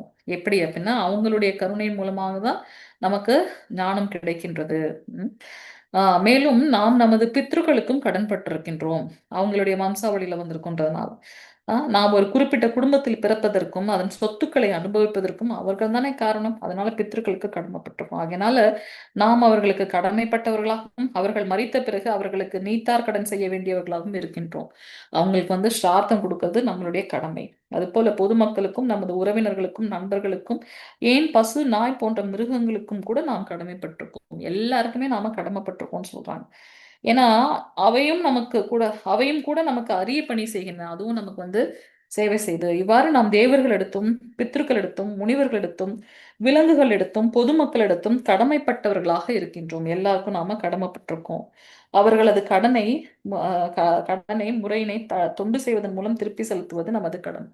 அந்த கடனை நம்ம எப்படி திருப்பி பண்றது அப்படின்னாக்கா, பக்தி தொண்டு செய்யறதன் மூலமாக. பக்தி தொண்டின் மூலம் ஒருவன் எல்லா கடமைகளையும் துறந்து முழுமுதற் கடவுளை சரண் புகுந்தான் என்றால் பின்னர் அவன் கடமைப்பட்டவனும் அல்லன், அவரிடமிருந்து பெறும் நன்மைக்கும் கட்டுப்பாடு உடையவனும் அல்லன். சோ எப்ப நாம பக்தி தொண்டு செய்கின்றோமோ அது ஒன்னே நமக்கு போதும் அப்படின்னு சொல்லப்பட்டிருக்கு. பகவத்கீதையில பகவான், உனது செயல்கள் அனைத்தையும் துறந்து என்னை சரணடைவாயாக, சர்வதர்மான் பரித்யஜ்ய மாமேகம் சரணம் பிரஜ, என்னை மட்டுமே சரணடை, நானே உன்னுடைய எல்லா பாவங்கள்ல இருந்தும் உன்னை காத்தருள்கின்றேன் அப்படின்னு சொல்றார். ஒருவன் முழுமுதற் கடவுளை தான் சரணடைந்த காரணத்தினால் தனது பிற கடமைகளை செய்ய இயலாதவனாகி விடுவோம் என்று கருதுகின்றார். ஆனால் பகவான் மீண்டும் மீண்டும் கூறுகின்றார், நீ எனக்கு மட்டும் செய்தாலே போதும், உனக்கு தனியா செய்ய வேண்டிய அவசியம் இல்லை, உன்னை நான் எல்லா பாவங்கள்ல இருந்தும் விடுவிக்கின்றேன், தயக்கம் வேண்டாம் அப்படின்றார். இப்ப நமக்கு டவுட் வருங்க. மூதாதையர்களுக்கு நாம ஸ்ரார்த்தம் கொடுக்கறதுலாம் சொல்லியிருக்கோமே, இங்க பாத்தீங்கன்னா நீ எனக்கு மட்டும் பக்தி தொண்டு செய்யன்னு சொல்றாரு. அப்ப நம்ம இப்ப அந்த இந்த மூதாதையர்களுக்கு பண்ணக்கூடிய கடமைகள்லாம் விட்டுறணுமா அப்படின்னு ஒரு கேள்வி வரும். நம்ம அந்த அளவுக்கு உயர்ந்த தூய பக்தி தொண்டு செய்தால் அதெல்லாம் விடலாம். ஆனா அந்த நிலையில நம்ம இருக்கோமா, அது ஒரு கேள்விக்குறி. ஸோ அதனால நம்ம இப்பதான் பக்தியை பிராக்டிஸ் பண்ணிட்டு இருக்கோம். உயர்ந்த தூய பக்தி தொண்டு பண்ணிட்டு இருக்கவங்களுக்கு அவரே கதி அப்படின்னுட்டு எப்பவும் அவருடைய ஸ்மரணத்திலே இருந்து அவரை மட்டுமே திருப்திப்படுத்துற செயல்களை செய்யக்கூடிய அந்த தூய பக்தர்களுக்கு வேறு கடமைகள் அல்ல. ஆனா நமக்கு அப்படி கிடையாது. அதனால நாம மூதாதையர்களுக்கு செய்ய வேண்டிய கடமைகளை செய்துதான் ஆக வேண்டும். ஏன்னா நமக்கு தெரியும் நம்ம என்ன மாதிரியான பக்தி பண்றோம் அப்படின்னு சொல்லிட்டு, இல்லையா? சோ அது நம்ம ஒரு தெளிவு நமக்கு இருக்கணும். ஓகே. தயக்கம் வேண்டாம். உனது பிற கடமைகளை நீ விட்டுவிடும் காரணத்தினால் உனது வாழ்வில் ஏதேனும் தவறு நேர்ந்து விடுவோம் என்று நீ கருத வேண்டாம். அச்சிந்தனையை அறவே நீக்குவாயாக. உனக்கு அனைத்து பாதுகாப்பையும் நான் அளிப்பேன். பகவத்கீதையில பகவான் ஸ்ரீ கிருஷ்ணர் கொடுத்திருக்க உறுதிமொழி இது. அகஸ்திய சம்ஹிதையில் என்ன சொல்றாரு அப்படின்னாக்கா, வீடு பேறு அடைந்த ஒருவனுக்கு சாஸ்திரங்களில் உள்ள ஒழுங்குமுறை விதிகள் தேவைப்படுவதே கிடையாது. நம்ம என்ன பார்த்துட்டு இருக்கோம், பக்தி ரசாமிர்த சிந்தல பக்தி தொண்டோட எவ்வளவு தூய்மை வாய்ந்தது அப்படின்றத நம்ம பார்த்துட்டு இருக்கோம். அது போல பகவான் ராமச்சந்திர மூர்த்தியின் பக்தி தொண்டில் ஈடுபட்டிருப்பவனுக்கு வேதங்களில் உள்ள வைதீக கொள்கைகள் தேவைப்படுவதே இல்லை. அதாவது பகவான் ராமச்சந்திரர் அல்லது கிருஷ்ணரின் பக்தர்கள் ஏற்கனவே விடுதலை பெற்றவர்கள் ஆவார். அதனால் வேத இலக்கியங்கள் உள்ள வேள்வி சடங்குகளை அவர்கள் பின்பற்ற வேண்டிய அவசியமே கிடையாது. அது போல ஸ்ரீமத் பாகவதம் 11ஆம் காண்டம் 5ஆம் அத்தியாயம் 42வது ஸ்லோகத்துல கரபஜான முனிவர் மன்னர் நிமியிடம் சொல்றார், அன்பிற்குரிய அரசனே, பிற தேவர்களை வழிபடுவதை விடுத்து தனது சக்தி முழுவதையும் முழுமுதற் கடவுளின் பக்தி தொண்டில் ஈடுபடுத்துபவன் பகவானுக்கு மிக மிக பிரியமானவன். எல்லாத்தையும் விடுத்து அவரே கதின்னு அவர்கிட்ட மட்டுமே தன்னுடைய முழு சக்தியும் ஈடுபடுத்துறானே, அவன் உயர்ந்த தூய பக்தன். அதனால சந்தர்ப்பத்தால் அவன் தடை செய்யப்பட்ட செயல் எதையும் செய்து விட்டான் தெரியாம, சூழ்நிலைக்கு கைதியாக அவன் எதையாவது செய்துட்டான் அப்படின்னாக்கா, அவன் அதை தூய்மைப்படுத்துறதுக்கு ஒரு பிராயச்சித்தம் செய்யணுன்ற தேவை கிடையாது. ஏன்னா அவரே கதின்னு அவரை மட்டுமே நினைச்சு பக்தி தொண்டு பண்றானே, அப்ப அவன் ஆல்ரெடி உயர்ந்தவன். அதே பக்தி தொண்டு அவன் கண்டினியூஸா பண்ணா போதும். இதைதான் மீண்டும் மீண்டும் நம்ம பார்த்தோம். இது முன்னாடியே நம்ம பார்த்தோம் இதே கருத்து. பகவான் அவனது இதயத்தில் வீற்றிருக்கும் காரணத்தினால தனது பக்தன் செய்த தவறுக்கு அவன் மீது கருணை கொண்டு அவன் உள்ளிருந்து அவனை திருத்துகின்றார். சோ அவரே உள்ளிருந்து என்ன பண்றார், அவரை சரியான வழியில கொண்டு போறார். பகவத்கீதையிலும் இது முழுமுதற் கடவுள் கிருஷ்ணா தமது பக்தர்களின் நலனை மிக்க பரிவுடையவனாக இருக்கின்றார் என்றும் பல இடங்களில் இது உறுதி செய்யப்பட்டிருக்கின்றது. என் மேல உயர்ந்த பக்தியில் இருக்கக்கூடியவனுக்கு எது தேவையோ அதை நான் கொடுத்தும், எது ஆல்ரெடி அவங்ககிட்ட இருக்கோ அதை நான் அருள்பாலித்தும் பாதுகாத்தும் வருகின்றேன்றது சொல்றாரு அல்லவா. சோ அவங்க பக்தர்களை வீழ்ச்சியுறை செய்ய எதனாலும் முடியவே முடியாது என்றும் அழுத்தமாக கூறப்பட்டிருக்கிறது. ஏனென்றால் பகவான் அவர்களை எப்போதும் பாதுகாத்து கொண்டிருக்கின்றார். பகவான் எப்பவும் அவங்களை பாதுகாத்துட்டு இருக்கிறதுனால அவங்க உயர்ந்த நிலையில இருக்காங்க. தனியா அவங்க செய்ய வேண்டிய கடமைகள் அப்படின்றது எதுவுமே இல்லை. இப்படியாக 5வது அத்தியாயம் பார்த்தோம். சோ 5வது அத்தியாயத்துல நாம லௌகீகமான விஷயங்கள், இந்த பௌதிக லோகத்துல பற்றும் அல்லது அவரோட ஒன்றிணைனும் நினைச்சோம் அப்படின்னாக்கா பக்திக்குள்ள வரவே முடியாது. எதையும் எதிர்பார்க்காம அவருக்கு செய்வதுதான் உண்மையான பக்தி தொண்டு. தூய பக்தி தொண்டு செய்யறவங்களுக்கு நமக்கு சாஸ்திரத்தில் சொல்லப்பட்டது போல பஞ்சமகா யஜ்ஞங்கள் கிடையாது. நாரத ரிஷியோட பஞ்சராத்திர விதிகள்லாம் நமக்கு கிடையாது. எப்ப நாம தூய பக்தி தொண்டு செய்யறோமோ, அப்படி இல்லாத பட்சத்தில் நாம ஒவ்வொருத்தருக்கும் கடன் பட்டிருக்கோம். பித்ருக்களுக்கும் நாம நம்மளுடைய கடமைகளை செய்யணும் அப்படின்றத நம்ம பார்க்கணும். ஹரே கிருஷ்ணா. ஏதாவது கேள்விகள் இருக்கா? ஹரே கிருஷ்ணா. இல்ல மாதாஜி, கிளியராவே இருக்கு. ஹரே கிருஷ்ணா பிரபு. அத்தியாயம் 6 பக்தி தொண்டினை இப்ப நம்ம பார்த்துட்டோம் இல்லையா. பக்தி தொண்டோட மேன்மை என்னன்னு பார்த்துட்டோம்.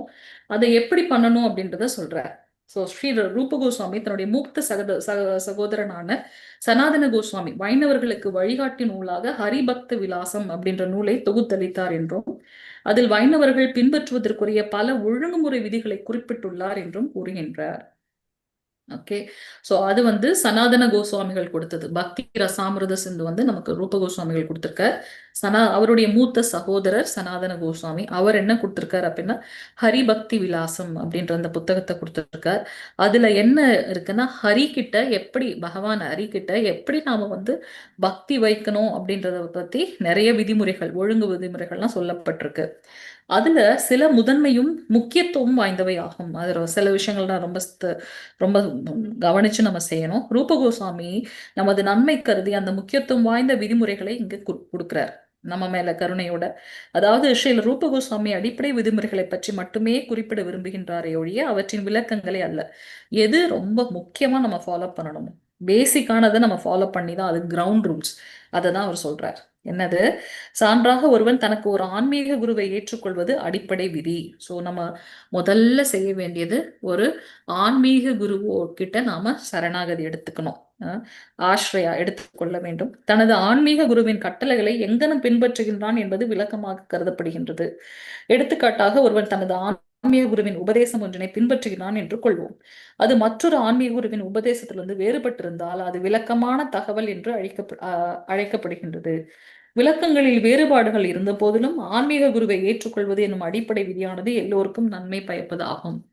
ஸோ நானும் ஆன்மீக குரு கிட்ட சரணாகதி எடுத்துட்டு நான் வந்து அவருடைய வழிகாட்டுதல போறேன். அதே சமயம் வேற ஒரு குரு வேற ஒரு வழிமுறைகள் சொன்னாரு அப்படின்னா வழிமுறைகள் வேணா வேறுபடலாம். ஆனா கிரவுண்ட் ரூல் என்னன்னா நம்ம ஒரு ஆன்மீக குருவோட கருணையின் கீழே அவங்களுடைய வழிகாட்டுதல் மூலமாக பக்தி செய்யணும். அதுதான் வந்து கிரவுண்ட் ரூல்ஸ். ஸோ ஆன்மீக குருவை ஏற்றுக்கொள்வது என்னும் அடிப்படை விதியானது எல்லோருக்கும் நன்மை பயப்பது. ஸோ ஸ்ரீல ரூப கோஸ்வாமி விளக்கங்களினுள் புக விரும்பவில்லை. மாறாக அவர் நம்முன் கீழ்காணும் அடிப்படை விதிகளையே வைக்க விரும்புகின்றார். நம்ம கிட்ட இருக்க வேண்டிய அந்த கிரவுண்ட் ரூல்ஸ்லாம் என்ன? தேர்ந்த ஆன்மீக குருவின் திருவடி தாமரைகளில் சரணடைதல். ஃபர்ஸ்ட் வந்து ஆஷ்ரியா சரணாகதி. 3rd லெவல் முடிஞ்சதுக்கு அப்புறம் 6 months ஷெல்டர் ஃபார்ம் எல்லாம் எடுத்துக்கங்க. அதை நம்ம வந்து டிஸ்கஸ் பண்ணலாம் லேட்டர்.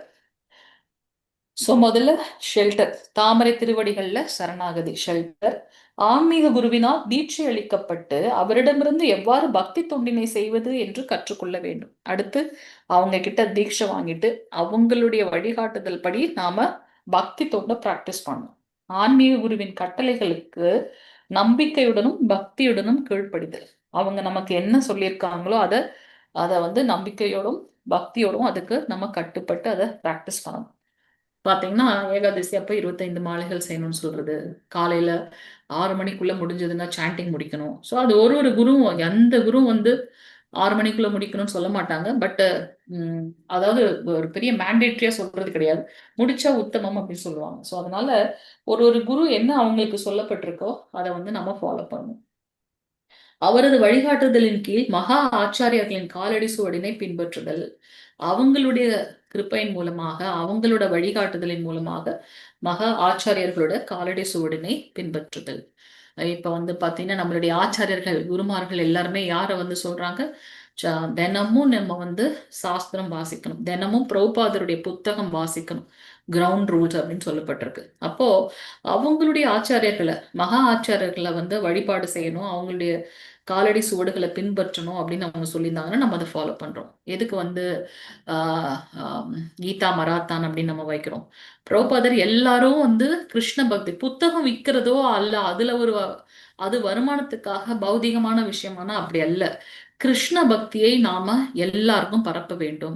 அது ரொம்ப எளிமையாக கிடைச்சிருச்சு அப்படின்னா அதை வந்து அவங்க ஒரு சீரியஸா எடுத்துக்க மாட்டாங்க. அது மட்டும் இல்ல, நான் இந்த ஜீவாத்மா நான் ஆன்மீகத்துல முன்னேறணும் அப்படின்னா அதுக்கு நான் ரெஸ்பான்சிபிளா என்னோட உழைப்பு, அப்பா என் காசு, என் கஷ்டப்பட்ட காசு அப்படின்னு ஒரு உணர்வு இருக்கு இல்லையா? அந்த உணர்வு தூய்மை அடையணும் அப்படின்னா நான் எதை பெருசா நினைச்சுட்டு இருக்கணும் அந்த லக்ஷ்மியை உபயோகப்படுத்தி எனக்கு தேவையான விஷயத்த நான் எடுத்துக்கொள்ள வேண்டும். இந்த ஆன்மீகத்துல முன்னேறணும் அப்படின்னா இந்த பௌதிகத்திலிருந்து கொஞ்சம் விலகி வரணும். அப்போ என்னுடைய காசு செலவு பண்ணி நான் வந்து புத்தகத்தை வாங்கி படிக்க ஆரம்பிக்கணும். அப்போ நான் காசு கொடுத்து வாங்கியிருக்கேன், இலவசமா கிடைச்சிச்சுன்னா அதை ரொம்ப துச்சமா நம்ம நினைச்சிரும் இல்லையா? அது மட்டுமல்ல, இப்படி செய்வதன் மூலமாக அவனுடைய கர்மங்கள்ல இருந்து அது ஏதோ ஒரு வகையில வந்து தூய்மைப்படுது அல்லவா? அதுதான் வந்து பிரபுபாதருடைய கருணை. புத்தகம் வந்து நம்ம விநியோகம் பண்றோமே அது ஏன் அப்படின்னா அது ஆட்டம்பாம், ஸ்பிரிச்சுவல் ஆட்டம்பாம். இன்னைக்கு இல்லைனாலும் என்னைக்காச்சும் ஒரு நாள் கண்டிப்பாக அவங்கள வந்து பக்தி மார்க்கத்தில் கொண்டு வரும். ஸோ அதனால அவங்களுடைய காலடி சுவடிகளை பின்பற்றுறதுன்னு பாக்குறோம். அதனால அவர் சொல்லியிருக்க புத்தக விநியோகம் பண்ணணும். அதுக்கப்புறம் வந்து பாத்தீங்கன்னா பக்தர்களுக்கு முடிஞ்ச அளவுக்கு பிரசாதம் அளிக்கிறது, சேவைகள்ல வந்து நம்மளுடைய இதை ஈடுபடுத்துறது, நம்மளுக்கு ஆன்மீகமான விஷயங்கள் ஃபேமிலியோட நிலையை நம்ம பேலன்ஸ் பண்ணணும். அதே சமயத்துல பக்திக்கு நம்மளுடைய உழைப்புல இருந்து ஒரு பங்கு நம்ம எடுத்து வைக்கணும். அதெல்லாம் சொல்லப்பட்டிருக்கு, அதை ஃபாலோ பண்ணணும். கிருஷ்ண உணர்வில் எங்கனும் வளர்ச்சி பெறுவது என்று அவரிடமே கேட்கறது. எப்படி வந்து நாம வந்து ஆன்மீகத்துல முன்னேறதுன்னு அவர்கிட்டயே கேட்கறது. கிருஷ்ண உணர்வுல முழுமுதற் கடவுளான கிருஷ்ணரின் திருப்திக்காக உலகியல் பொருள் எதையும் துறப்பதற்கு தயாராக இருத்தல். அவருடைய திருப்திக்காக நீங்க பார்க்கலாம் நம்மளுடைய நம்மளுடைய இந்த ப்ரீச்சர்ஸ் நிறைய பிரபுஜிஸ் வந்து பாத்தீங்கன்னா ஐஐடி எவ்வளவு நல்ல சம்பாதிச்சு. நம்மளுடைய டெம்பிள் பிரசிடென்ட் எடுத்துங்க, இஸ் கிரேட் நாமநேஷ்ட தாஸ் பிரபுஜி ஐஐடி கான்பூர்ல படிச்சிருக்க. அவர் வந்து ஒரு நல்ல ஐடி கம்பெனில ஒர்க் பண்ணார். ஆனா அதெல்லாம் விட்டுட்டு பக்தி மார்க்கத்துல வந்துட்டார். அது போல நிறைய பேர், his grace Radheshyam Das Prabhuji his grace Amogh Lila Prabhu. எத்தனை பேர் his grace Gauranga Darshan Prabhu, his grace Gaura Prabhu. என்ன அது மும்பை பக்கத்துல இது இருக்கு, என்ன என்ன ஃபார்ம் அது எனக்கு கரெக்டா மறந்து போச்சு. கௌரங்க பிரபு, கௌரங்க தாஸ் பிரபு ஒருத்தவங்க இருக்காங்க, கௌரங்க தர்ஷன் தாஸ் பிரபுஜி இருக்காங்க இல்லையா? ரெண்டு பேருமே அந்த இதுல குருகுல், அந்த அது என்ன ஃபார்ம் பிரபு நான் மறந்துட்டேன். ஆஹ் அது பாம்பே பக்கத்துல இருக்கு இல்லையா? பாம்பே பக்கத்துல இருக்கு இல்லையா?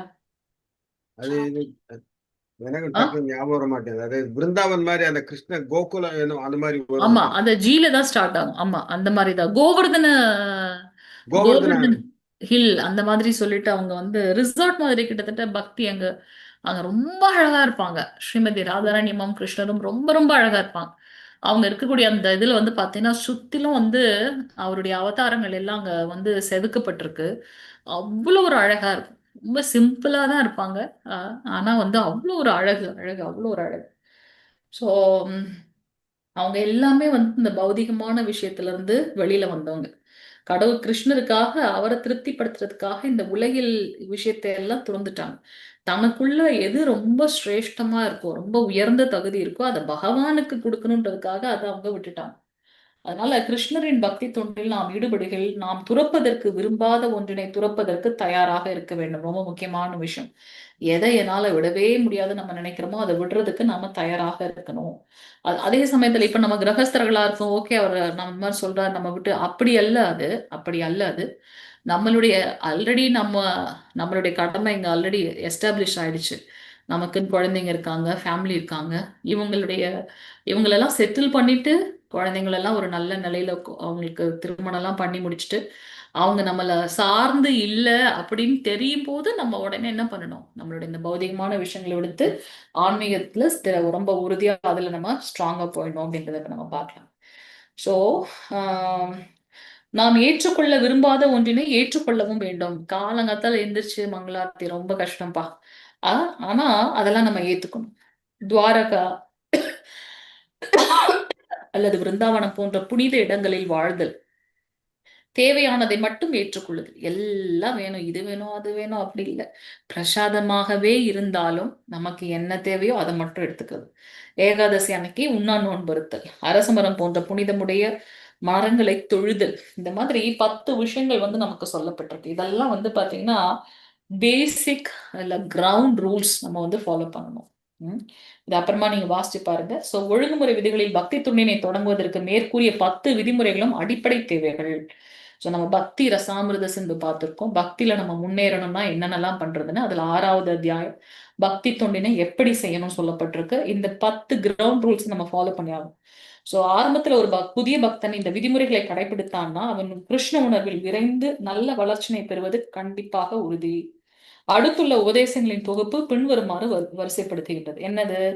அபக்தர்களின் தொடர்பினை நம்ம இது வரைக்கும் டூஸ் பார்த்துட்டோம், என்னெல்லாம் செய்யணும், என்ன செய்யக்கூடாது. அபக்தர்களின் தொடர்பினை ஒருவன் துறத்தல் வேண்டும். இந்த மாதிரி பக்தர்கள் அல்லாதவங்களுடைய சங்கத்தை நாம விடுத்தல் வேண்டும். ஏன் அப்படி சொல்லப்பட்டிருக்கு? உன் நண்பனை பற்றி சொல், உன்னை பற்றி சொல்றேன் அப்படின்னு நம்ம கிட்ட தமிழ்ல ஒரு இது இருக்கு இல்லையா? அது போல நம்ம இருக்கிற அந்த பக்தர்களுடைய சங்கத்தின் மூலமாக மட்டுமே, இந்த கலியுகத்தோட பெரிய தவம் எது அப்படின்னா பக்தர்களோட சங்கத்துல இருக்கிறது தான் பெரிய தவம். சோ அந்த பக்தர் அல்லாதவர்களுடைய சங்கத்தை நாம தவிர்க்கிறது. பக்தி தொண்டினை ஏற்றுக்கொள்ள விருப்பம் இல்லாதவனுக்கு ஒருவன் அறிவுரை கூறக்கூடாது. நம்மளுடைய 9வது நாம குற்றம் அது இல்லையா? சோ பக்தன் அல்லாதவங்க கிட்ட பகவானுடைய நாம குளோரிபிகேஷனை சொல்லக்கூடாது அப்படின்னு சொல்லப்பட்டிருக்கு. ஆடம்பரமான கோயில்கள் மடங்கள் கட்டுவதில் ஒருவன் பேரார்வம் காட்டக்கூடாது. அந்த கிருஷ்ண உணர்வுல கிருஷ்ணருக்காக பண்றதை இது பண்ணிக்கணுமே தவிர்த்து ஒரு சிலர்லாம் வந்து பாத்தீங்கன்னா பெரிய மாளிகை கட்டுறது, பெரிய அந்த ஹாஸ்பிட்டல் பண்றது, ஆனா அவங்க வந்து சமுதாய இதுக்காக தான் பண்றாங்க. உண்மையாலுமே அவங்கள வந்து இந்த பிறப்பு இறப்பு சுழற்சியில இருந்து விடுபட வைக்கணும் அப்படின்னாக்கா கிருஷ்ண உணர்வுல அவங்களை ஈடுபடுத்துறதுக்கு உண்டான செயல்களை செய்யணும். நம்ம ஏன் அப்படின்னா இந்த மாதிரி ஆடம்பரமான கோயில்கள்னு ஏன் சொல்லப்பட்டிருக்கு அப்படின்னாக்கா கோவில் வழிபாடுகள்லயும் நமக்கு நிறைய நிலைகள் இருக்குன்னு பாக்குறோம் இல்லையா? நம்ம குணங்களுக்கு ஏற்றாற் போல நிலைகள் இருக்கு அப்படின்றத நம்ம பாக்குறோம். ஸோ கோவில் வழிபாடு, ஈவன் கிருஷ்ண கோயில் கட்டுறது கூட ஒரு மனுஷங்களோட இது இல்லை இல்லையா? எல்லாரையும் வந்து எல்லாரையும் வந்து பக்தி மார்க்கத்துல ஈடுபடுத்தணும். லாஸ்ட் டைம் வந்து மாயாப்பூர் போயிருக்கும்போது ஜெகநாத் பாபாதாஸ் கோஸ்வாமி மகாராஜ் வந்து பாத்தீங்கன்னா அவங்க என்ன பண்ணுவாங்களாம், திருவிழா எடுப்பாராம். அவருடைய கிருஷ்ணருக்கு அங்க பிரார்த்தனை இது பண்ணும்போது திருவிழா எடுக்கும்போது என்ன பண்ணுவாராம், எல்லார்கிட்டயும் ₹1 பரவாயில்ல, அவன் கஷ்டப்படுறவனாக இருந்தாலும் பரவாயில்ல, அவங்க கிட்ட இருந்து கூட ₹1 வந்து யாசகம் கேட்பாராம். அப்ப அட்லீஸ்ட் அவனுடைய அந்த உழைப்பு இருக்கு இல்லையா, அதுல ஒரு பங்கை வந்து பகவானுக்காக அவன் செலவிடுறான். எனக்கு வந்து லக்ஷ்மி தான் பெருசு, இந்த காசு இதுக்குதான் ரொம்ப பெருசு அப்படின்னு நினைக்கிறானே, அந்த ஒரு விஷயத்த பக்தி மார்க்கத்துல கொண்டு வரதுனால அவளுடைய கருணையின் மூலமாக இவனுக்கு வந்து அந்த அந்த கர்மத்தோட இது வந்து குறையும் அப்படின்ட்டு அவரு ஈவன் எல்லாரையும் கலந்து கட்டி அவங்க வந்து பாத்தீங்கன்னா சேவையில் அவங்களை ஈடுபடுத்துறாங்க. அது ஒரு பெரிய சேவை அப்படின்னு பார்க்கணும். ஸோ அதனால இந்த ஆடம்பரமான கோயில் மடங்கள் கட்டுறதுல எல்லாம் ஒருத்தன் பேரார்வம் காட்டக்கூடாது. மடங்கள் மடங்கள் சொல்லப்பட்டிருக்குங்க. ஒருவன் ஏராளமான நூல்களை படிக்க முயலுதல் கூடாது. சோ நமக்கு கொடுக்கப்பட்டிருக்குது பகவத்கீதை, ஸ்ரீமத் பாகவதம். அது சார்ந்த விஷயங்களை வந்து நம்ம பார்க்கலாம். பௌதிகமான விஷயங்களை படிக்கிறதுனால நமக்கு பலன் அல்ல. ஆன்மீகம் சார்ந்த நூல்களை நாம படிக்க வேண்டும். பௌதிகமான நூல்களை தவிர்த்தல் வேண்டும். அதுபோல ஸ்ரீமத் பாகவதம், பகவத்கீதை போன்றவற்றை பற்றி சொற்பொழிவு ஆற்றுவதன் மூலம் அல்லது கீர்த்தனங்கள் பாடுவதன் மூலம் தனது வாழ்க்கை செலவிற்கு பொருளீட்டும் எண்ணம் இல்லாதவனாக இருத்தல் வேண்டும். ரொம்ப ரொம்ப முக்கியமான விஷயம். ஸ்ரீமத் பாகவதம், பகவத்கீதை. நாம அதுக்குதான் நம்மளுடைய இதுல வந்து பாத்தீங்கன்னா கிளாஸ்லாம் எடுப்பாங்க. ஆனா யாரும் வந்து அதுக்கு சார்ஜ் எல்லாம் பண்ண மாட்டாங்க. நம்மளா பக்தர்களா வந்து என்ன பண்ணணும், நம்ம இவ்வளவு நேரம் உட்காந்து கிளாஸ் கேட்டோமே, அதனால அதுக்கு வந்து குரு தட்சணையா நம்ம கண்டிப்பா குரு தட்சணை இல்லாம நம்ம எடுத்துக்கொள்ளக்கூடிய ஞானம் நம்மளோட வரவே வராது. ஞானத்துக்கு இதாக தானே நம்ம வந்து இந்த சத்சங்கத்துல இருந்து படிக்கிறோம், எல்லா பகவானை பத்தி தெரிஞ்சுக்கிறோம்.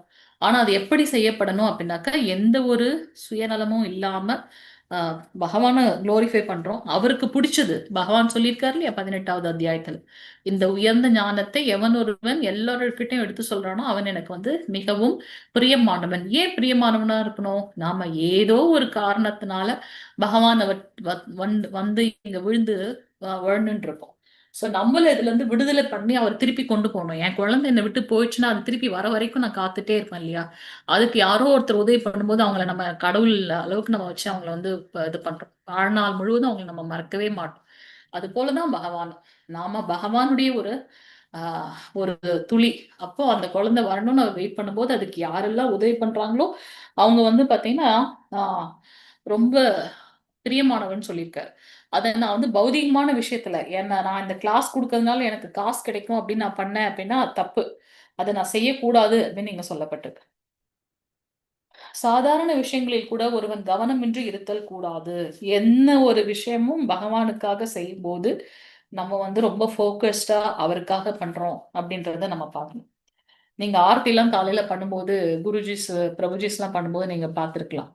ஒவ்வொரு இதுக்கும் வந்து அவருடைய திருப்பாதம், அப்புறம் வந்து வயிறு, அப்புறம் வந்து அவருடைய முகம், அப்புறம் ஃபுல் பாடி, ஒவ்வொருத்தங்களும் பண்ணும்போது அவங்களோட அவங்களோட கவனம், கான்சியஸ்னஸ் ஃபுல்லா அவர் மேலதான் இருக்குன்றதை நம்ம பார்க்கலாம். அதே சமயத்துல ரொம்ப ஆசிலேட் ஆகக்கூடாது, மனசோர்வு இருக்கக்கூடாது, இழப்பில் துக்கமும் ஆதாயத்தில் மகிழ்ச்சியும் அடையக்கூடாது, ஒரே மாதிரி இருக்கணும். தேவர்களை அவமதித்தல் கூடாது, ரொம்ப முக்கியமான ஒண்ணு. நான் வந்து கிருஷ்ண பக்தன் அப்படின்னு சொல்லிட்டு சிவபெருமான கோயில் உள்ள சிலர் அப்படிதான் அந்த கோயில் உள்ள போறதில்ல, அவங்கள வந்து என்னவோ அவங்க பெரிய தீண்டத்தகாதவர்கள் மாதிரி இருக்கிறது. இங்க எவ்வளவு தெளிவா சொல்லிட்டாங்க பாருங்க. அது மட்டுமல்ல, சிவபெருமான் வந்து ஒரு தேவியர்னு நம்ம சொல்லவும் முடியாது. அவர் வந்து ஜீவ தத்துவத்திற்கும் உயர்ந்தவர். அதே சமயத்துல விஷ்ணு பகவானுக்கு ஈக்குவல்னு நம்ம சொல்ல முடியாது. ஏன்னா அவரே எப்பவும் அவரை பத்தியே ஸ்மரணம் பண்ணிட்டு இருக்கார். சோ அவரே வந்து வந்து பாத்தீங்கன்னா நம்மளை கை பிடிச்சு அவர்கிட்டதான் கொண்டு போறார் சிவபெருமானே. அவர் வந்து தமோ குணத்தோட அதிபதினு பார்க்கும். ஒரு எக்ஸாம்பிள் தான் சொல்லும் இல்லையா? சோ தேவர்களை அவமதித்தல் கூடாது, அதெல்லாம் வந்து பெரிய அபராதம். சோ எந்த ஒரு உயிர் பொருளுக்கும் தேவையற்ற துன்பத்தினை இழைத்தல் கூடாது. தேவையற்ற, ரொம்ப முக்கியமான ஒண்ணு. பாம்பு வந்து நம்மளை கடிக்க வருது அப்படின்னாக்கா அது அது ஒரு ஜீவராசி, அதை நம்ம இது பண்ணுவோம். அப்படி அப்படி விட்டுட்டு இருக்கிறது கிடையாது. ரோபாதே இதுக்கு வந்து சொல்லியிருக்கிற உதாரணம். சோ தேவையற்ற துன்பத்தை நாம யாருக்கும் கொடுக்க கூடாது. பகவானின் புனித பெயரை ஓதுவதில் உள்ள பல்வேறு குற்றங்களை கவனமுடன் தவிர்த்தல் வேண்டும். அபராதமே வந்து நமக்கு நிறைய அபராதங்கள் இருக்கு. அதுல ஒண்ணு வந்து நாம அபராதம். தினமும் காலையில நம்ம அதை ஏன் படிக்கிறோம் அப்படின்னா, அட்லீஸ்ட் அதை படிக்கிறதுனாலயாச்சும் இதெல்லாம் அபராதம்ப்பா, நான் செய்யக்கூடாதுப்பா, அடுத்தவங்களை பத்தி பேசக்கூடாது, பக்தர்களை பத்தி ரொம்ப உயர்வா நினைக்கணும், பக்தி மார்க்கத்துல இருக்கணும். ஸோ அந்த 10 குற்றங்கள் இருக்கு. அது வெறும் நாம அபராதம் தான். இன்னும் நமக்கு நிறைய பற்பல அபராதங்கள் இருக்கு. அதெல்லாம் நம்ம வந்து தவிர்த்தல் வேண்டும். எப்படி? கவனத்தோட தவிர்த்தல் வேண்டும். கோயில்களில் உள்ள திருமூர்த்தங்களை வழிபடுவதில் உள்ள பல்வேறு குற்றங்களை கவனமுடன் தவிர்த்தல். அதுதான் அர்ச்ச விக்கிரக வழிபாடு செய்யறதுலயும் நமக்கு வந்து அபராதங்கள் இருக்கு. நாம ஜபத்திலயும் அபராதம் இருக்கு. அதெல்லாம் வந்து நம்ம கேர்ஃபுல்லா தவிர்க்க வேண்டும். முழுமுதற் கடவுள் கிருஷ்ணரையோ அல்லது அவரது பக்தர்களையோ நிந்திப்பவர்களை சகித்து கொள்ளக்கூடாது. ஸோ பகவானை யாரெல்லாம் நிந்திக்கிறாங்களோ அவங்கள சகித்து கொள்ளவே கூடாது. ஹரே கிருஷ்ணா. இதோட நம்ம முடிச்சுக்கலாம். நாளைக்கு வந்து 78வது பக்கத்துல இருந்து நம்ம பார்க்கணும். நாளையில இருந்து நம்ம இந்த இதை பார்ப்போம். எல்லாரும் மணிக்கு 7 நிமிஷம் எக்ஸ்ட்ரா போயிடுச்சு. பிரபுஜியும் சொல்லல, நானும் மறந்து அப்படியே இதுலயே போயாச்சு. இதை எடுத்துட்டோம், முடிச்சலாம் பார்த்தோம். வாஞ்ச கல்பதருப்பேஷ கிருபா சிந்து பேவச்ச பதிதானாம் பாவனேபியோ வைஷ்ணவேபியோ நமோ நமஹ. அனந்த கோடி வைஷ்ணவ விருந்த கி ஜெய். நாமாச்சாரிய ஸ்ரீல ஹரிதாஸ் தாக்கூர் கு ஜெய். ஜெகத்குரு ஸ்ரீல பிரபுபாத் கி ஜெய். நித்தை கௌர பிரேமநந்தே ஹரி ஹரி போல். ஹரே கிருஷ்ணா. பரவாயில்ல, லாஸ்ட் மினிட் சொன்னாலும் கிட்டத்தட்ட 13 பேர் வந்துட்டாங்க. ஹரே கிருஷ்ணா. 10:08 ஆயிடுத்து. ஹரே ஹரே கிருஷ்ணா. கிருஷ்ணா. பிரபு நீங்க வைண்ட் அப் பண்ணிடுங்க பிரபு. வேற எதுவும் கேள்விகள் எதுனா இருந்ததுன்னா நம்ம நாளைக்கு பார்ப்போம். ஹரே கிருஷ்ணா. நாளைக்கும் வந்துருங்க. முடிஞ்ச அளவுக்கு மார்ச் 8க்குள்ள நம்ம மேக்ஸிமம் முடிக்க ட்ரை அதனாலதான் பண்ணுவோம். டெய்லி கிளாஸ் இருக்குன்னு போட்டேன்னு சொல்லிட்டு நான் வந்து போடல மாதாஜி. இல்லாட்டி நோ ப்ராப்ளம் பிரபு. போட்டுருங்க பிரபுஜி, போட்டு விட்டுருங்க. நோ ப்ராப்ளம் பிரபு. இல்ல அது நமக்கு தெரியும் இல்லையா, நம்ம ஆல்ரெடி சொல்லிட்டே இருக்கோம் மீண்டும் மீண்டும். அது போல இவங்களை ஆட் பண்ணிட்டீங்களா? மீனாட்சி மாதாஜி ஆட் பண்ணிட்டீங்களா நம்ம குரூப்ல? மீனாட்சி மாதாஜி ஒரு நிமிஷம். ஆ, அவங்க மீனாட்சி மாதாஜி உங்களோட நம்பர் போட்டீங்களா மாதாஜி? மீனாட்சி போட்டு சுப்பிரமணியம். இருக்கே இதுலயே, நான் வேணா போட்டு விடுறேன். போட்டு Chatல விடுங்க. L3 குரூப்ல வந்து அவங்க ஆட் பண்ணட்டும். ஐயோ, நாளைக்கு எல்லாருக்கும் இது இருக்கும், வேலை இருக்கும், மன்னிக்கணும். மாதாஜி சொல்லுங்க மாதாஜி, டைப் பண்ணிக்கிறேன். 944 ஆ 3834 ஆ 288. நான் ரிப்பீட் பண்றேன். 9443834 288, ரைட்டா? Very good Prabhuji, correct Prabhuji. Okay thank you Prabhuji. Okay okay okay. மற்றவங்க எல்லாம் மேபி சேவையில் இருந்திருப்பாங்களா இருக்கும். நாளைக்கு நம்ம 6வது அத்தியாயம் இது பண்ணி முடிச்சிடலாம். மேக்ஸிமம் வில் ட்ரை 8ஆம் தேதிக்குள்ள முடிக்கணுன்றதான் நம்மளுடைய இது. மற்றபடி நம்ம குரூப்ல இருந்து யாரெல்லாம் கிளாஸ் எடுக்க வராங்க இல்லையா, அவங்க இதை டிஸ்கஷன் நம்ம நாளைக்கு பார்த்துக்கலாம். ஓகே. ஹரே கிருஷ்ணா பிரபு. பிரணாம் பிரபு. ஓகே. பிரணாம் மாதாஜி. வைண்ட் அப் பண்ணிக்கலாம். ஹரே கிருஷ்ணா பிரபு. ஹரே ஹரே கிருஷ்ணா நாமக்கல் மாதாஜி. பிரணாம் இஸ்கான் மையம் ஓப்பனிங் இருக்கு மாதாஜி. என்ன பிரபு? பிரணாம் மாதாஜி. பிரணாம் இன்னைக்கு மாதாஜி. நாமக்கல் இஸ்கான் மையம் வந்து ஓப்பனிங் மாதாஜி இன்னைக்கு ஈவினிங். ஓ, நாமக்கல்ல இருக்குல்ல. ஓ, ஈரோட்ல தான் இருக்கா? நாமக்கல் இல்ல பிரபு? இருந்துச்சு மாதாஜி. அது இப்ப இன்னைக்குதான், அதாவது டெம்பிள் கட்டி பிரம்மச்சாரி ஆசிரமம் எல்லாம் கட்டி